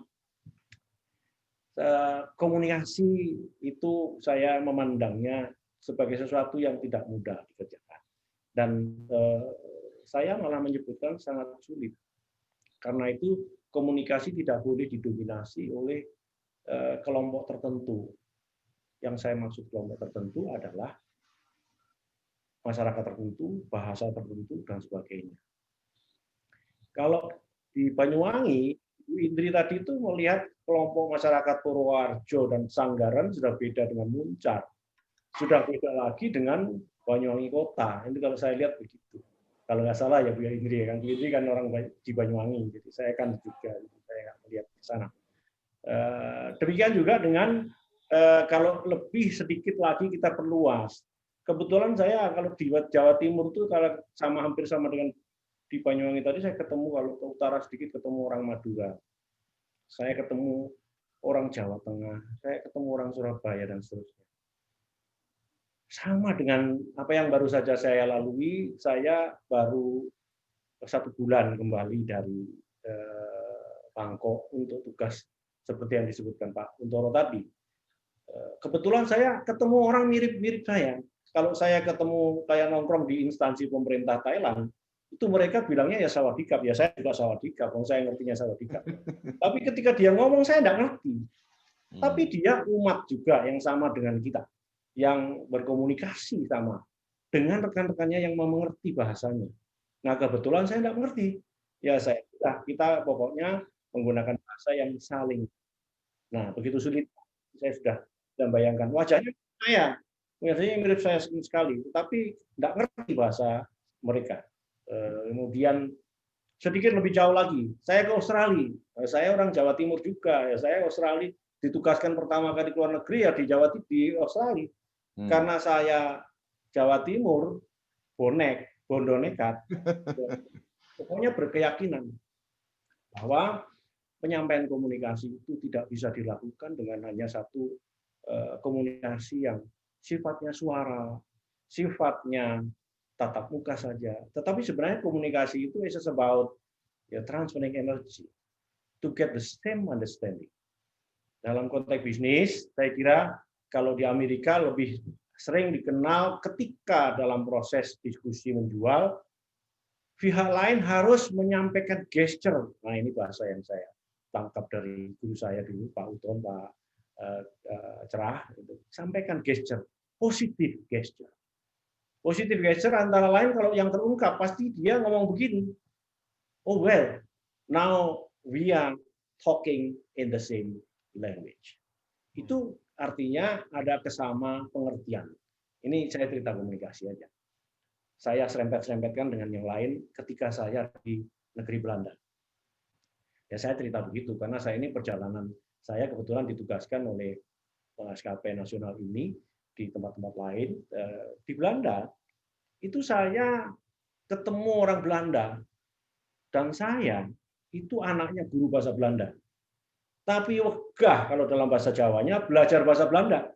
Karena saya tahu bahwa orang Belanda itu 17 juta saja, tapi menjajah kita 350 tahun, bayangin. Saya nganggap itu aja karena banyak cerita kalau di negeri Belanda itu apakah orang lain menganggap menjajah. Saya mau cerita bahwa bahasa orang Belanda 17 juta saja, lah orang Jawa Timur 40 juta ngomong Jawa. Makanya aku yang ngomong Jawa terus di negara lain. Nah ini cerita singkat bahwa sebenarnya terkait dengan komunikasi leadership ini adalah sebuah penyampaian makna dari sebuah pesan yang ingin dituju dari seorang pemimpin kepada lingkungan sekitarnya. Karenanya ketika saya diundang untuk bicara di salah satu universitas di Belanda, saya tidak mengangkat pelajaran leadership dari negara manapun. Yang saya angkat adalah leadership-nya Ki Hajar Dewantoro. Hanya 3. tadi belum disebut, saya yakin Bapak-Bapak semua sudah paham, yaitu ing ngarsa Suntulodo, ing madya Mangunkarso, tutwuri handayani. Nah, mudah-mudahan memberikan makna baik, karena saya kasih tahu pada waktu saya di forum leadership di negeri lain itu, bahwa Pak Ki Hardja Dewantara itu tidak sekolah MIT, tidak sekolah Harvard, dan bahkan tidak mengambil negara-negara lain itu sebagai acuan tempat belajar leadership. Karena leadership itu the biggest thing to lead is to lead yourself. Karena you are the balancing of the creation. Itu yang harus dimaknai bersama. Saya ulangi lagi, mungkin tadi ada yang belum mengerti maknanya. Saya juga pelajaran itu tidak dibagi kepada umat, melainkan sedikit-sedikit. Tapi akan baik kalau barangkali ada yang belum sempat mendengarkan pelajaran Ki Hardja Dewantara selama ini yang terus-menerus kita jadikan acuan mendidik masa depan putra-putri bangsa, karena di dalam batch anak-anak sekolah itu bunyinya tuturi handayani. Itu yang ketiga dari leadership pelajaran dari Ki Hardja Dewantara. Tuturi handayani itu di belakang memberi motivasi. Handayani itu daya. Di belakang memberikan motivasi. Nah, nggak enak kalau dari belakang itu, dari depan aja. Kita awali dari Ngarso Suntulodo. Pemimpin itu Ngarso Suntulodo, itu Ngarso di depan, Suntulodo itu memberi contoh. Tulodo teladan is giving an example, whatever. Tapi yang jelas harus bisa menjadi role model. Yang nomor 2, ing madya mangun karso, di tengah-tengah membangun inovasi, karso itu gagasan, ide dan seterusnya. Nah, monggo terserah mau bagaimanapun juga. Dan di belakang itu tuturi handayani harus memberikan dorongan motivasi sedemikian rupa. Nah, ini diterapkan di mana saja, di institusi manapun tetap akan valid. Karenanya pada waktu penyampaian saya di seminar di negara lain itu saya sampaikan, not even single country allowed to claim where the leadership coming from. Nah, ini saya sekaligus untuk membangun para leader di sini bahwa we are really leader. Jadi jangan ngomong bahwa kita belajar leadership dari negara mana, dari negara mana. You learn leadership from Indonesia because you have your own leadership style. Itu yang saya ingin tekankan. Sharing sore hari ini tentang leadership. Makanya saya bilang bahwa leadership is a universal value. Jadi semuanya bisa memimpin. Karenanya tadi tidak ada lain kecuali kita menyelami apa yang akan kita pimpin, siapa yang kita pimpin, supaya kita bisa menjadi role model, dan supaya kita bisa membangun inovasi gagasan. Selanjutnya kita harus memotivasi mereka untuk melakukan perbuatan yang baik. Itu yang saya sebenarnya sedikit saja tentang rangkaian kata yang mudah-mudahan ini pertama kali saya join di leadership forum dari sore hari ini, itu terkait dengan yang dimaksud dengan keinginan menggabungkan komunikasi dan leadership. Sekarang positif judulnya, positive communication. Nah, sekarang positive communication sekarang tergantung kita menerjemahkan banyak hal. Tadi Pak Uttoro sudah menyebut. Ada yang ketemu pandemi ini terus kemudian langsung ketakutan, ada yang langsung leleng bahwa opo iki dan seterusnya. Namun demikian, saya akan menggarisbawahi yang disampaikan oleh Pak Riko tadi juga, bahwa bukan hanya di perusahaan, every country has already declared that they have a problem. Europe crisis, Asia crisis, industry, any industry crisis. Karena itu Indonesia, pertumbuhan Indonesia juga tidak menggembirakan. Tetapi kembali lagi, karena ini semua dihadapi semua negeri, maka saya akan tarik kepada sebenarnya kebutuhan itu apa. Terutama kebutuhan, contoh saja, nanti silakan diterapkan di institusi masing-masing, insya Allah berguna, bahwa a very difficult thing is to try to invite people to fly again. Itu saya hari ini memang sengaja, tadi saya mancing-mancing Pak Uttoro aja, Pak Uttoro, background saya bagaimana untuk Bapak gitu. Kalau kurang baik saya ganti, padahal saya ingin menaruh background ini sebenarnya. Sengaja saya mancing aja. Ya, coba bisa dibayangin ini sebagai contoh, salah satu contoh kampanye positif yang diharapkan ditangkap oleh semua orang. Dan ini sudah kita terbangkan ke seluruh dunia. Ke Bangkok sudah, ke Belanda sudah, ke Jepang sudah. Jadi media massa lokal di seluruh dunia itu capturing our plan that we do consent to campaigns to support how to have a positive reaction into the pandemic. Jadi pesawat bermasker, terus saat ini malah kita tambahkan pesawat berjarum suntik. Sebentar lagi akan ke seluruh dunia. Karena saat ini sudah lari kepada mendorong vaksin. Nah, namun demikian, sekali lagi dalam konteks bisnis penerbangan, Thai Airways bangkrut, Singapore Airlines have found difficulties. Tetapi untuk kita semua, kenapa saya mengharap momen ini menjadi suatu momen penting untuk memahami bahwa kita harus bersifat positif, itu adalah sekali lagi bahwa kita diingatkan, zaman dulu secara teoritis barangkali ada hierarkis Maslow, ya, Abraham Maslow itu pernah mengingatkan ada beberapa urutan kebutuhan kita ini sebenarnya apa sih? Pertama kebutuhan fisik, baru kemudian kebutuhan keamanan, kebutuhan sosial, dan seterusnya. Nggak usahlah kita beraktualisasi diri banget sekarang ini, karena kita ini saat ini sedang dikembalikan untuk berpikir tentang kebutuhan fisik dan kebutuhan keamanan dan kesehatan. Itu kebutuhan pertama. Karenanya ketika saya belajar ilmu penerbangan, itu saya mengetahui bahwa kebutuhan penerbangan itu sebenarnya tidak orang-orang tidak butuh terbang, tapi butuhnya itu karena orang ingin menuju ke satu tempat atau karena tempat lain. Jadi transportation need kalau dalam bahasa bisnisnya adalah derived demand dari kebutuhan di destination maupun di origin station ini. Orang misalnya mau terbang ke Jogja itu karena kebutuhan ke Jogja. Orang mau terbang ke Banyuwangi itu karena mungkin sudah rindu dengan gandrung Banyuwangi. Barangkali begitu. Kalau orang ke Bali mungkin mau ingin menikmati Balinya. Bukan ingin menikmati terbang di angkasa ini, tidak. Tetapi derived demand. Karena itu, sesuatu yang harus kita tarik di dalam melakukan kampanye positif kepada klien yang tidak mudah adalah melakukan kampanye terbang aman. Tadi saya khusus untuk terbang aman dan apa teknologi yang ada, saya tidak share di sini, tapi saya share di grup Pak Untoro.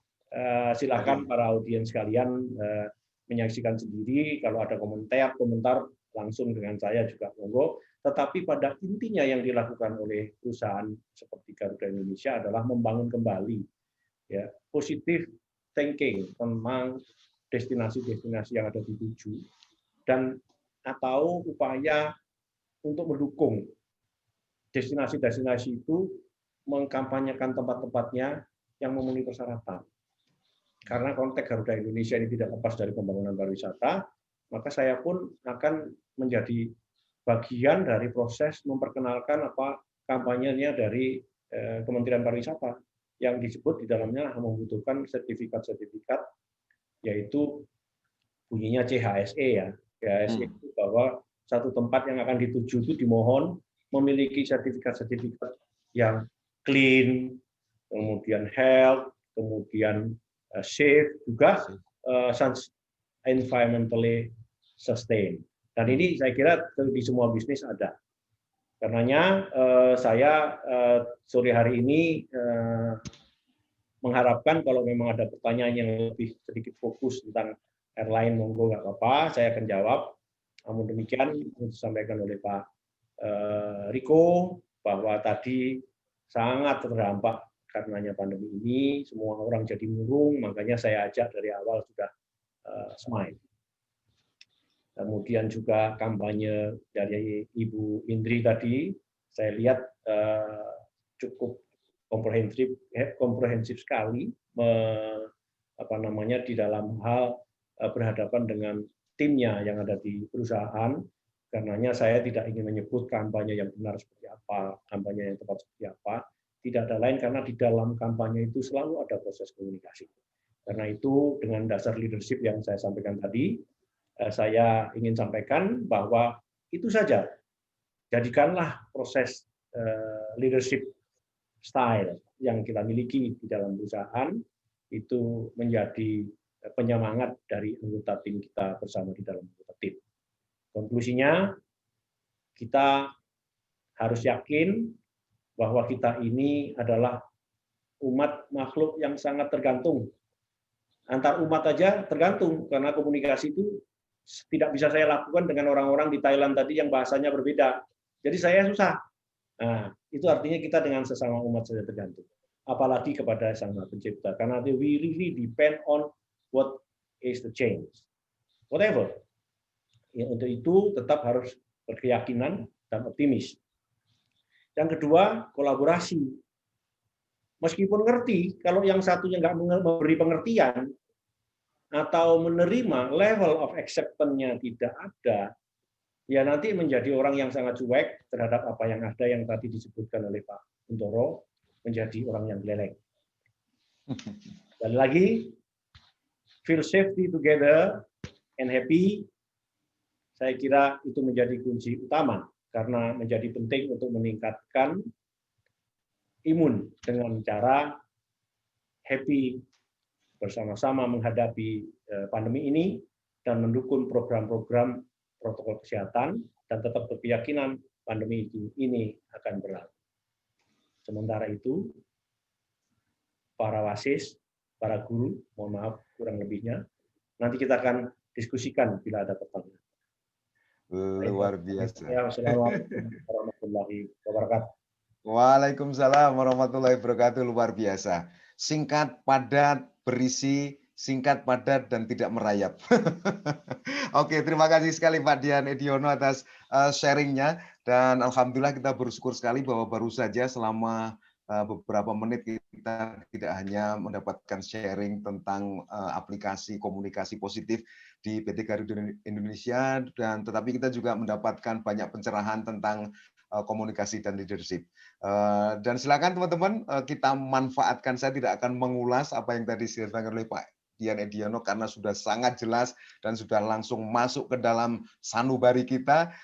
Dan sekarang langsung kita berikan kesempatan pada teman-teman untuk bertanya boleh, berkomentar boleh, dan sudah ada satu yang akan mengajukan pertanyaan. Ini silakan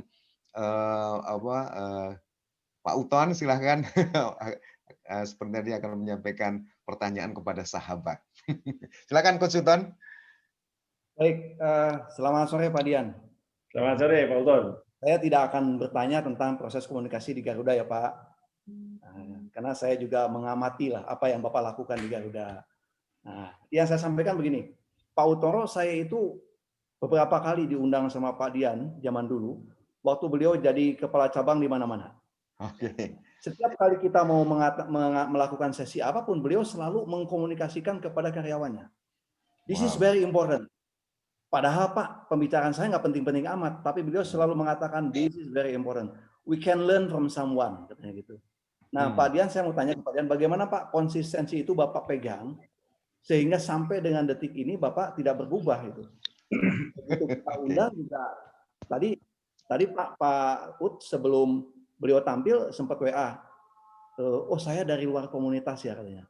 Yang lain mantep-mantep. Itu kan bahasa yang bagi saya sih nohok banget gitu. Pak Dian, can you tell us ya, how can you manage your consistency? Itu aja sih Pak. Ya. So that why you still walk on the talk ya. Gitu Pak. Thank you Pak Dian. Ya, saya sebenarnya mau cerita lagi tadi karena saya tahu waktunya hanya 10-15 menit dan diharapkan ada tanya jawab. Senang sekali ternyata saudara saya ini menangkap beberapa momen pada saat beliau berkunjung yang merupakan suatu kebahagiaan buat kami ketika bertugas di tempat lain. Sekaligus uraian ini mudah-mudahan bisa digambarkan kenapa menjadi konsisten. Karena sekali lagi kalau saya itu ngomong leadership ini adalah didasari dengan budaya yang sebenarnya pattern-nya sudah jelas. Karena saya agama Islam, maka saya harus mengikuti pattern yang diajarkan, yang saya yakini. Kemudian kalau orang silaturahmi itu membawa rezeki, yang disebut rezeki itu ada bermacam-macam. Kalau rezeki silaturahmi itu yang pertama minimal Pak Uton datang ke tempat saya senyum. Itu rezeki buat saya. Itu yang nomor 2, apalagi Pak Uton yang reputasinya juga sangat jelas sebagai seorang coach. Itu saya sangat apresiasi kepada coach siapapun, termasuk coach-coach yang ada di sini, Coach Riko, Coach Indri, tentu Coach Utoro, Coach Sam, dan coach-coach yang lain yang ada di sini. Karena menurut saya, coach itu adalah bahasa yang sampai saat ini itu diterjemahkan dalam bahasa Indonesia itu judulnya belum ketemu, makanya dipakai terus sama teman-teman coach. Gitu? Karena kedatangan orang itu sebenarnya ngetok tularkan kebaikan itu ya coach. Antar umat ya coach gitu. Mengantarkan kita memahami makna itu. Oleh karena itu kalau kedatangan tamu, apalagi yang datang Coach Uton ya, kita harus selalu sampaikan kepada tim bahwa warna lain dari memandang perjalanan positif untuk melakukan sinergi di dalam tim yang selama ini kita berinteraksi, yang mendatangkan energi baru. Kalau ada Pak Uton menyampaikan sesuatu, insya Allah itu adalah energi baru yang akan mendorong tim saya untuk memberikan kinerja positif buat bekerja saya. Saya kira itu akan menjadi penting. Tadi sudah saya sebut sih sebenarnya yang lain, karena sedikit-sedikit loh ilmu yang kita terima itu. Kalau nggak dapat dari saudara-saudara kita dengan silaturahmi, kita nggak akan dapat makna lain dari memandang. Ya, makna lain dari memandang. Memandang itu dengan hati nurani, mata dan sebagainya. Andai kata saya tanya kepada Pak Uton aja deh, mau digarap Pak Uton aja. Saya tanya itu masker itu warnanya apa, Pak Uton? Jawabannya apa, Pak Uton? Warnanya biru, saya yakin. Ya, saya yakin warnanya biru. Kita semua memandangnya dengan warna biru. Tapi terus terang, apabila di antara saudara-saudara kita yang di sini, yang kebetulan buta warna, tidak akan menyebut biru. Gitu. Ya, itulah hal yang memimpin katanya makna sebuah cerita. Kalau saya sampaikan bahwa Pak Uton itu warnanya biru loh Pak. Kalau Pak Uton ngotot kepada saya itu warnanya abu-abu, ya saya nggak akan marah kepada Pak Uton karena pandangannya Pak Uton kebetulan pakai kacamata yang membuat warna biru menjadi abu-abu. Kira-kira gitulah saya kira. Ya, ini sama dengan ketika saya ketemu orang Madura. Orang Madura melihat daun itu tidak mungkin berwarna hijau, tapi biru. Jangan marah, karena orang Madura menyebut hijau daun tidak ada, biru daun. Itu orang Madura ngocak, mereka sombong saya warna biru. Itu sombong. Nah, ini ingat teman-temannya yang dulu. Kira-kira gitu. Jadi makanya saya akan berupaya terus-menerus belajar, termasuk kepada coach-coach saya yang ada di sini, untuk tetap konsisten. Tidak ada waktu berhenti untuk belajar. Begitu kira-kira Pak Uton. Terima kasih. Wah, luar biasa. Luar biasa. Dan ada pertanyaan berikutnya nih Pak Dian dari Pak Cerah Is Kradono. Wah, terima kasih Pak Dian Ediono. Wah, keren karirnya di GA, River Leadership Style Ki Hajar Dewantoro. Bagaimana implementasinya sebagai pimpinan di GA? Utamanya gimana GA bisa survive di era pandemi yang mengutamakan 2C, cash flow and customer, dengan tetap menanamkan positive thinking dan optimisme kepada karyawan.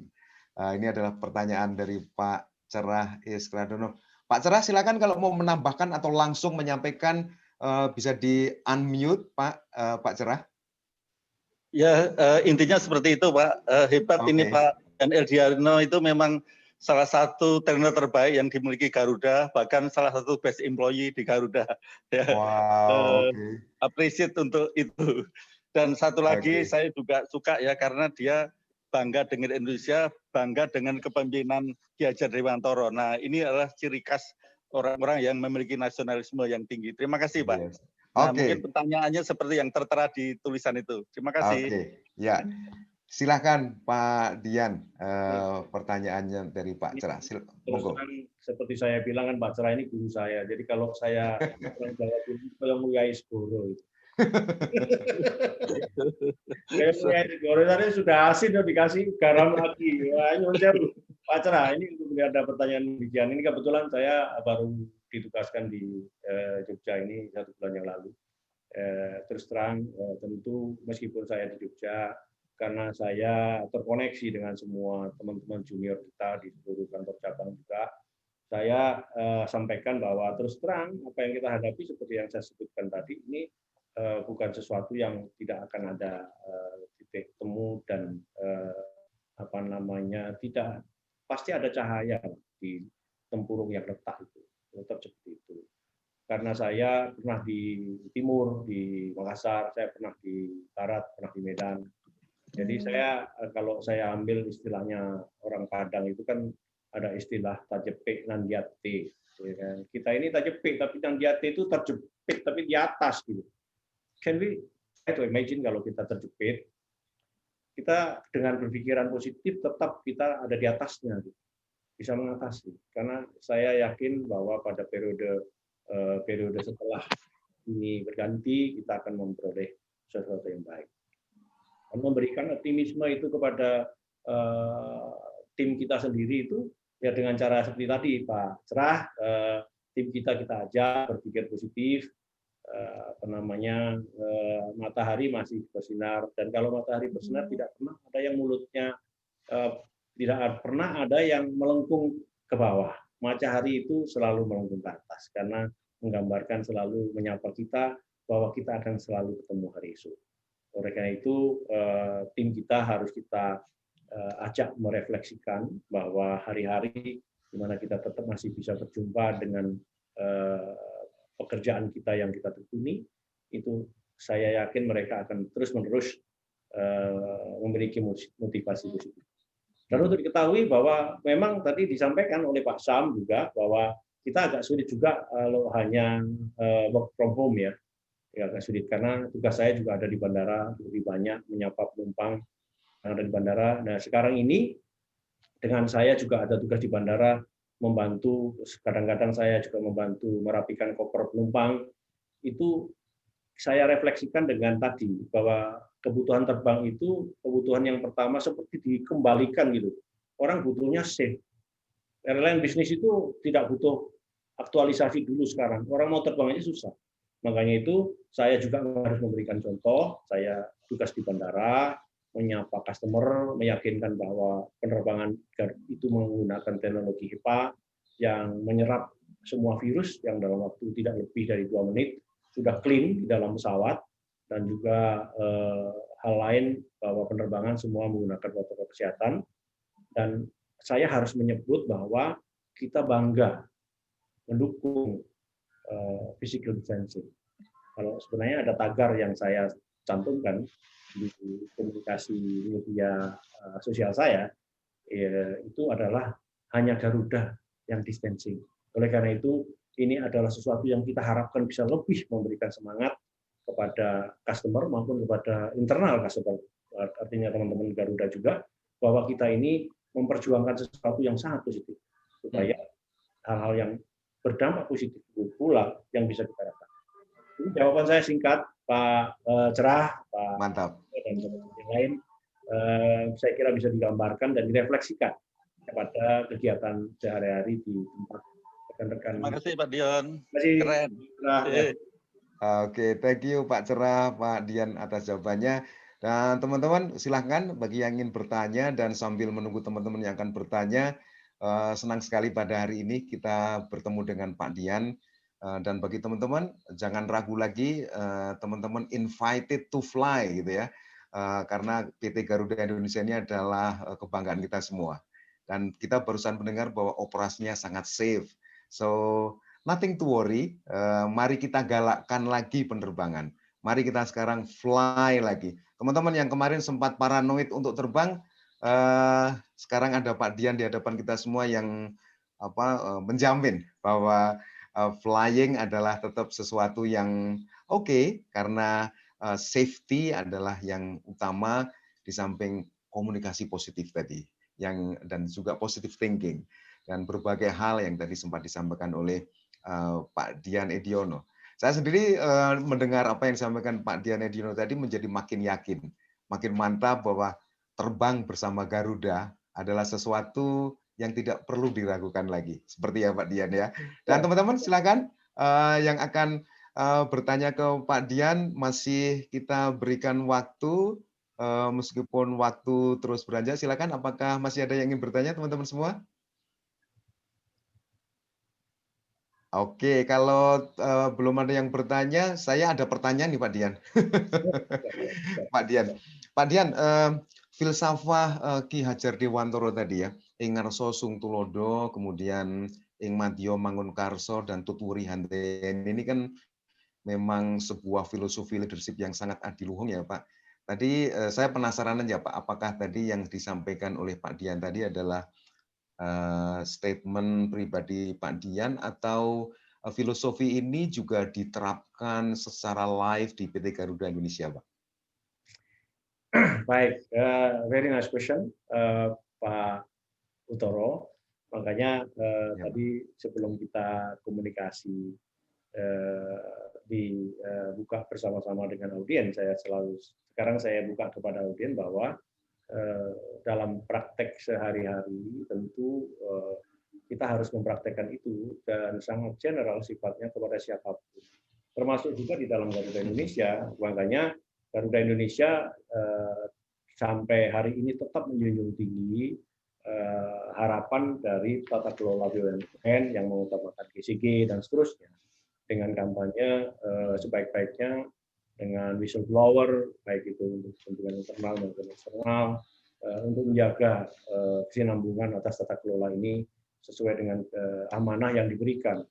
Jadi kalau cerita filosofi itu adalah filosofi yang memang sebenarnya diajarkan kepada siapapun, dan menurut saya memandangnya sahih dan yakin bahwa teman-teman saya leader Garuda juga pun paham dengan apa yang saya sampaikan. Kebetulan ini paripurna Pak Utoro, bahwa kalau ngomong manajemen disebutnya 3 fungsi leadership itu, yaitu 3 saja. Kalau saya nggak mau yang banyak-banyak, 3 aja: planning, organizing, and controlling. Jadi planning, organizing, and controlling itu ya kalau dilihat yang mengorganize kita itu ya Jawel yang misalnya orang indifferent, yang cuek akan bekerja, itu dicolek dengan di tengah, itu kan organizing. Yang lain-lain yang tidak bekerja, kemudian misalnya dia sudah mulai ngelukro, ya kita dorong sebagai kita motivasi. Kontrol tadi sekaligus sebenarnya adalah manajemen yang disebut sebagai manajemen modern, tetapi kalau sebenarnya kita itu memiliki very strong encouragement, itu tim itu tidak ada yang lukro. Mereka itu akan malu hati untuk melihat orang lain bekerja dengan giat. Meskipun dalam pelajarannya Pak Cerah itu, dalam pelajaran human factor itu ada orang yang sifatnya dalam bekerja itu ada yang commanding, nyuruh melulu, ada juga. Terus kemudian ada yang humanistik pokoknya semua pekerjaan diiyain, padahal dia sebenarnya nggak bisa mengerjakan, nggak ada waktu. Gitu. Tapi juga ada juga yang kadang-kadang dia orangnya cuek, orang lain kerja dia baca koran, malah lihat harga-harga promosi sepatu dan sebagainya. Nggak ada yang seperti itu. Karenanya di dalam bekerja itu kita harus, jika pun tidak boleh marginal juga tidak boleh, asal bapaknya senang tidak boleh juga. Harus bisa memberikan pencerahan satu sama lain. Ya, caranya gimana? Menjadikan contoh kita dalam bekerja. Kalau orang yang belum kerja ternyata dia memang sibuk, ya kita nggak boleh marahi, kita bantu angkat orang lain bekerja. Itu hal-hal yang menurut saya very simple thing to lead team by example. Itu salah satu contoh kalau kita mau memimpin di depan. Di tengah juga demikian, kira-kira kalau misalnya ditungguin sedang mengerjakan sesuatu nggak selesai-selesai, ya kita harus ngasih contoh dong, idenya seperti apa dikeluarkan. Supaya di tengah-tengah itu filosofi menjadi inovator bareng-bareng dengan tim yang lain, itu akan tumbuh bersama-sama. Nah, akan halnya nanti misalnya di belakang kira-kira sudah mulai menemui jalan buntu, dan atau setiap saat pun kita juga berkewajiban mendorong setiap orang untuk tidak dipecut bokongnya, tidak, tetapi ya didorong saja, bahwa sebenarnya kalau didorong itu tidak bisa dari belakang, ya digandeng bareng-bareng. Kira-kira gitu. Makna mendorong bukan berarti selalu, tetapi di samping depan maupun di mana saja tetap memberikan motivasi anak buah. Saya kira begitu, Pak Untoro. Jadi luar biasa. Ya, baik. Thank you Pak, luar biasa. Terima kasih, dan harus akui bahwa saya tercerahkan dengan jawabannya Pak Dian. Terima kasih Pak. Dan teman-teman, ada lagi yang ingin menyampaikan pertanyaan? Kalau tidak ada, waktu terus berjalan, Bapak Ibu sekalian, dan luar biasa. Terima kasih teman-teman semua atas engagement-nya. Dan sampailah kita di 2 acara yang terakhir pada siang hingga sore hari ini. Yang berikutnya adalah kita akan mendengarkan closing statement dari Kak Sam. Kemudian setelah itu kita akan foto bersama untuk menjadikan foto ini anchor bagi kita semua. Anchor tentang kesadaran komunikasi positif, kesadaran leadership, dan berbagai kesadaran baru yang Bapak Ibu dapatkan di sesi ini. Bapak Ibu sekalian, teman-teman semua, seperti yang tadi kami sampaikan, di sesi ini nanti Magna Gangsing akan memberikan gift kepada Bapak Ibu semua, bagi Bapak Ibu yang aktif di dalam sesi ini, dan nanti siapa yang akan mendapatkan gift akan kita umumkan di grup. So stay tune di grup HRN Leadership Forum, dan kita masih bisa mengangkat beberapa tema untuk diskusi di grup. Bapak Ibu semua masih bisa menghubungi Bu Indri, Pak Dian, dan Pak Riko. Saya yakin mereka semua, beliau-beliau semua adalah orang-orang yang sangat open, yang sangat punya willingness yang tinggi untuk membantu kita yang masih belum tahu ini. Dan saya yakin Bapak Ibu semua juga ada yang mungkin ingin tahu lebih jauh tentang program-program yang mungkin dilakukan oleh Bu Indri, Pak Riko, dan Pak Dian. Siapa tahu ada beberapa hal yang kalau kita terapkan di perusahaan kita masing-masing akan memberikan dampak yang signifikan, dampak yang berbeda untuk perusahaan kita. Kita kadang-kadang atau seringnya kita tidak perlu berpikir yang terlalu kalau istilahnya Kak Asam rocket science ya Kak Sam ya. Kita bisa mendengar dari Bapak Ibu yang barusan sharing, barangkali dengan mengadopnya dan mengaplikasikannya, ini akan menjadi sebuah implementasi yang cepat. Karena inovasi adalah bukan tentang penemuan, tetapi tentang bagaimana kita secara kreatif mengimplementasikan sesuatu yang kita ketahui. Oke, kita akan sambut Kak Asam, dan sebelum kita sambut Kak Asam, kita berikan ucapan terima kasih dan apresiasi yang sebesar-besarnya, setinggi-tingginya buat Pak Dian Ediono. Iya, Pak Dian, terima kasih Pak Dian. Silakan Kak Asam. Baik, terima kasih Pak Dian, Pak Riko, dan Ibu Indiani, dan tentunya Pak Utoro dan semua teman-teman yang ada di sini. Saya mendengar paparan dari ketiga rekan kita yang tentunya ini bukan hanya sebuah kampanye, tetapi ini sebuah cerita real yang telah dan sedang dilakukan. Menarik sekali ya bahwa kalian ikut di tengah-tengah. Suara saya terdengar Pak Utoro? Terdengar Kak Asam? Ya, saya dengar Pak Dian ada di tengah-tengah pekerjaan di lapangan, ketemu langsung dengan para penumpang dan memberi semangat kepada semua tim. Dan Pak Riko menceritakan keterbukaan, dan Ibu Indriani juga keterbukaan, dan memperlihatkan bahwa ini bukan cuma membiarkan karyawan melihat ini sebagai yang dikorbankan, tetapi kita semuanya sedang berjuang. Dari berbagai level kita semua sedang berjuang. Tentunya ini merupakan kisah yang akan dibaca puluhan tahun yang akan datang oleh generasi yang kebetulan pengen tahu apa yang terjadi sih di awal tahun 2020-an ini ya.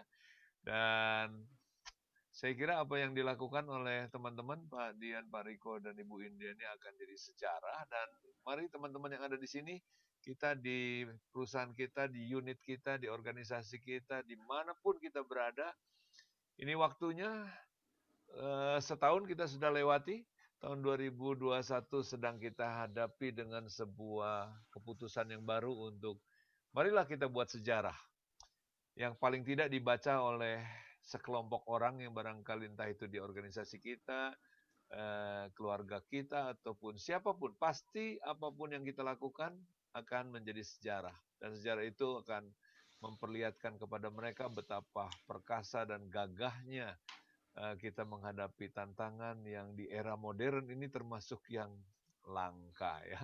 Kita sehabis perang dunia rasanya mungkin banyak hal yang kita hadapi, tetapi saya kira kali ini apa yang kita lakukan bersama-sama akan menjadi sejarah besar.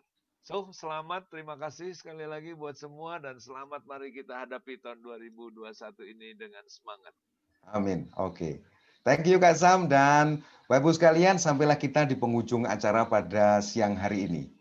Tentu kita bersyukur dengan memanjatkan doa kepada Tuhan bahwa alhamdulillah acara yang 2 jam ini berjalan dengan lancar dan memberikan pencerahan yang luar biasa kepada kita semua.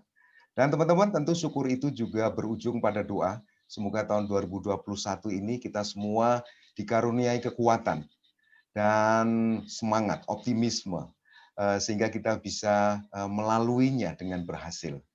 Teman-teman semua, kita punya sumber daya, kita bisa berkolaborasi seperti yang tadi disampaikan oleh Pak Dian, dan HR Leadership Forum ini merupakan sebuah forum tempat kita bisa berkolaborasi unlimited, tanpa batas. Silakan teman-teman bisa memanfaatkannya.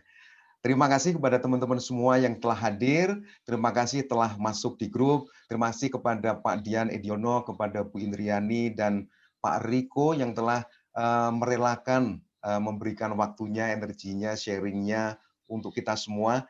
Kita berdoa bersama-sama semoga beliau bertiga mendapatkan balasan dari Allah Subhanahu wa taala. Beliau semua apa yang beliau sampaikan menjadi amal soleh bagi beliau bertiga, dan kita doakan semoga beliau semua panjang umur, sehat walafiat, dan terus sharing, berbagi ilmu, berbagi semangat, berbagi optimisme untuk kita semua.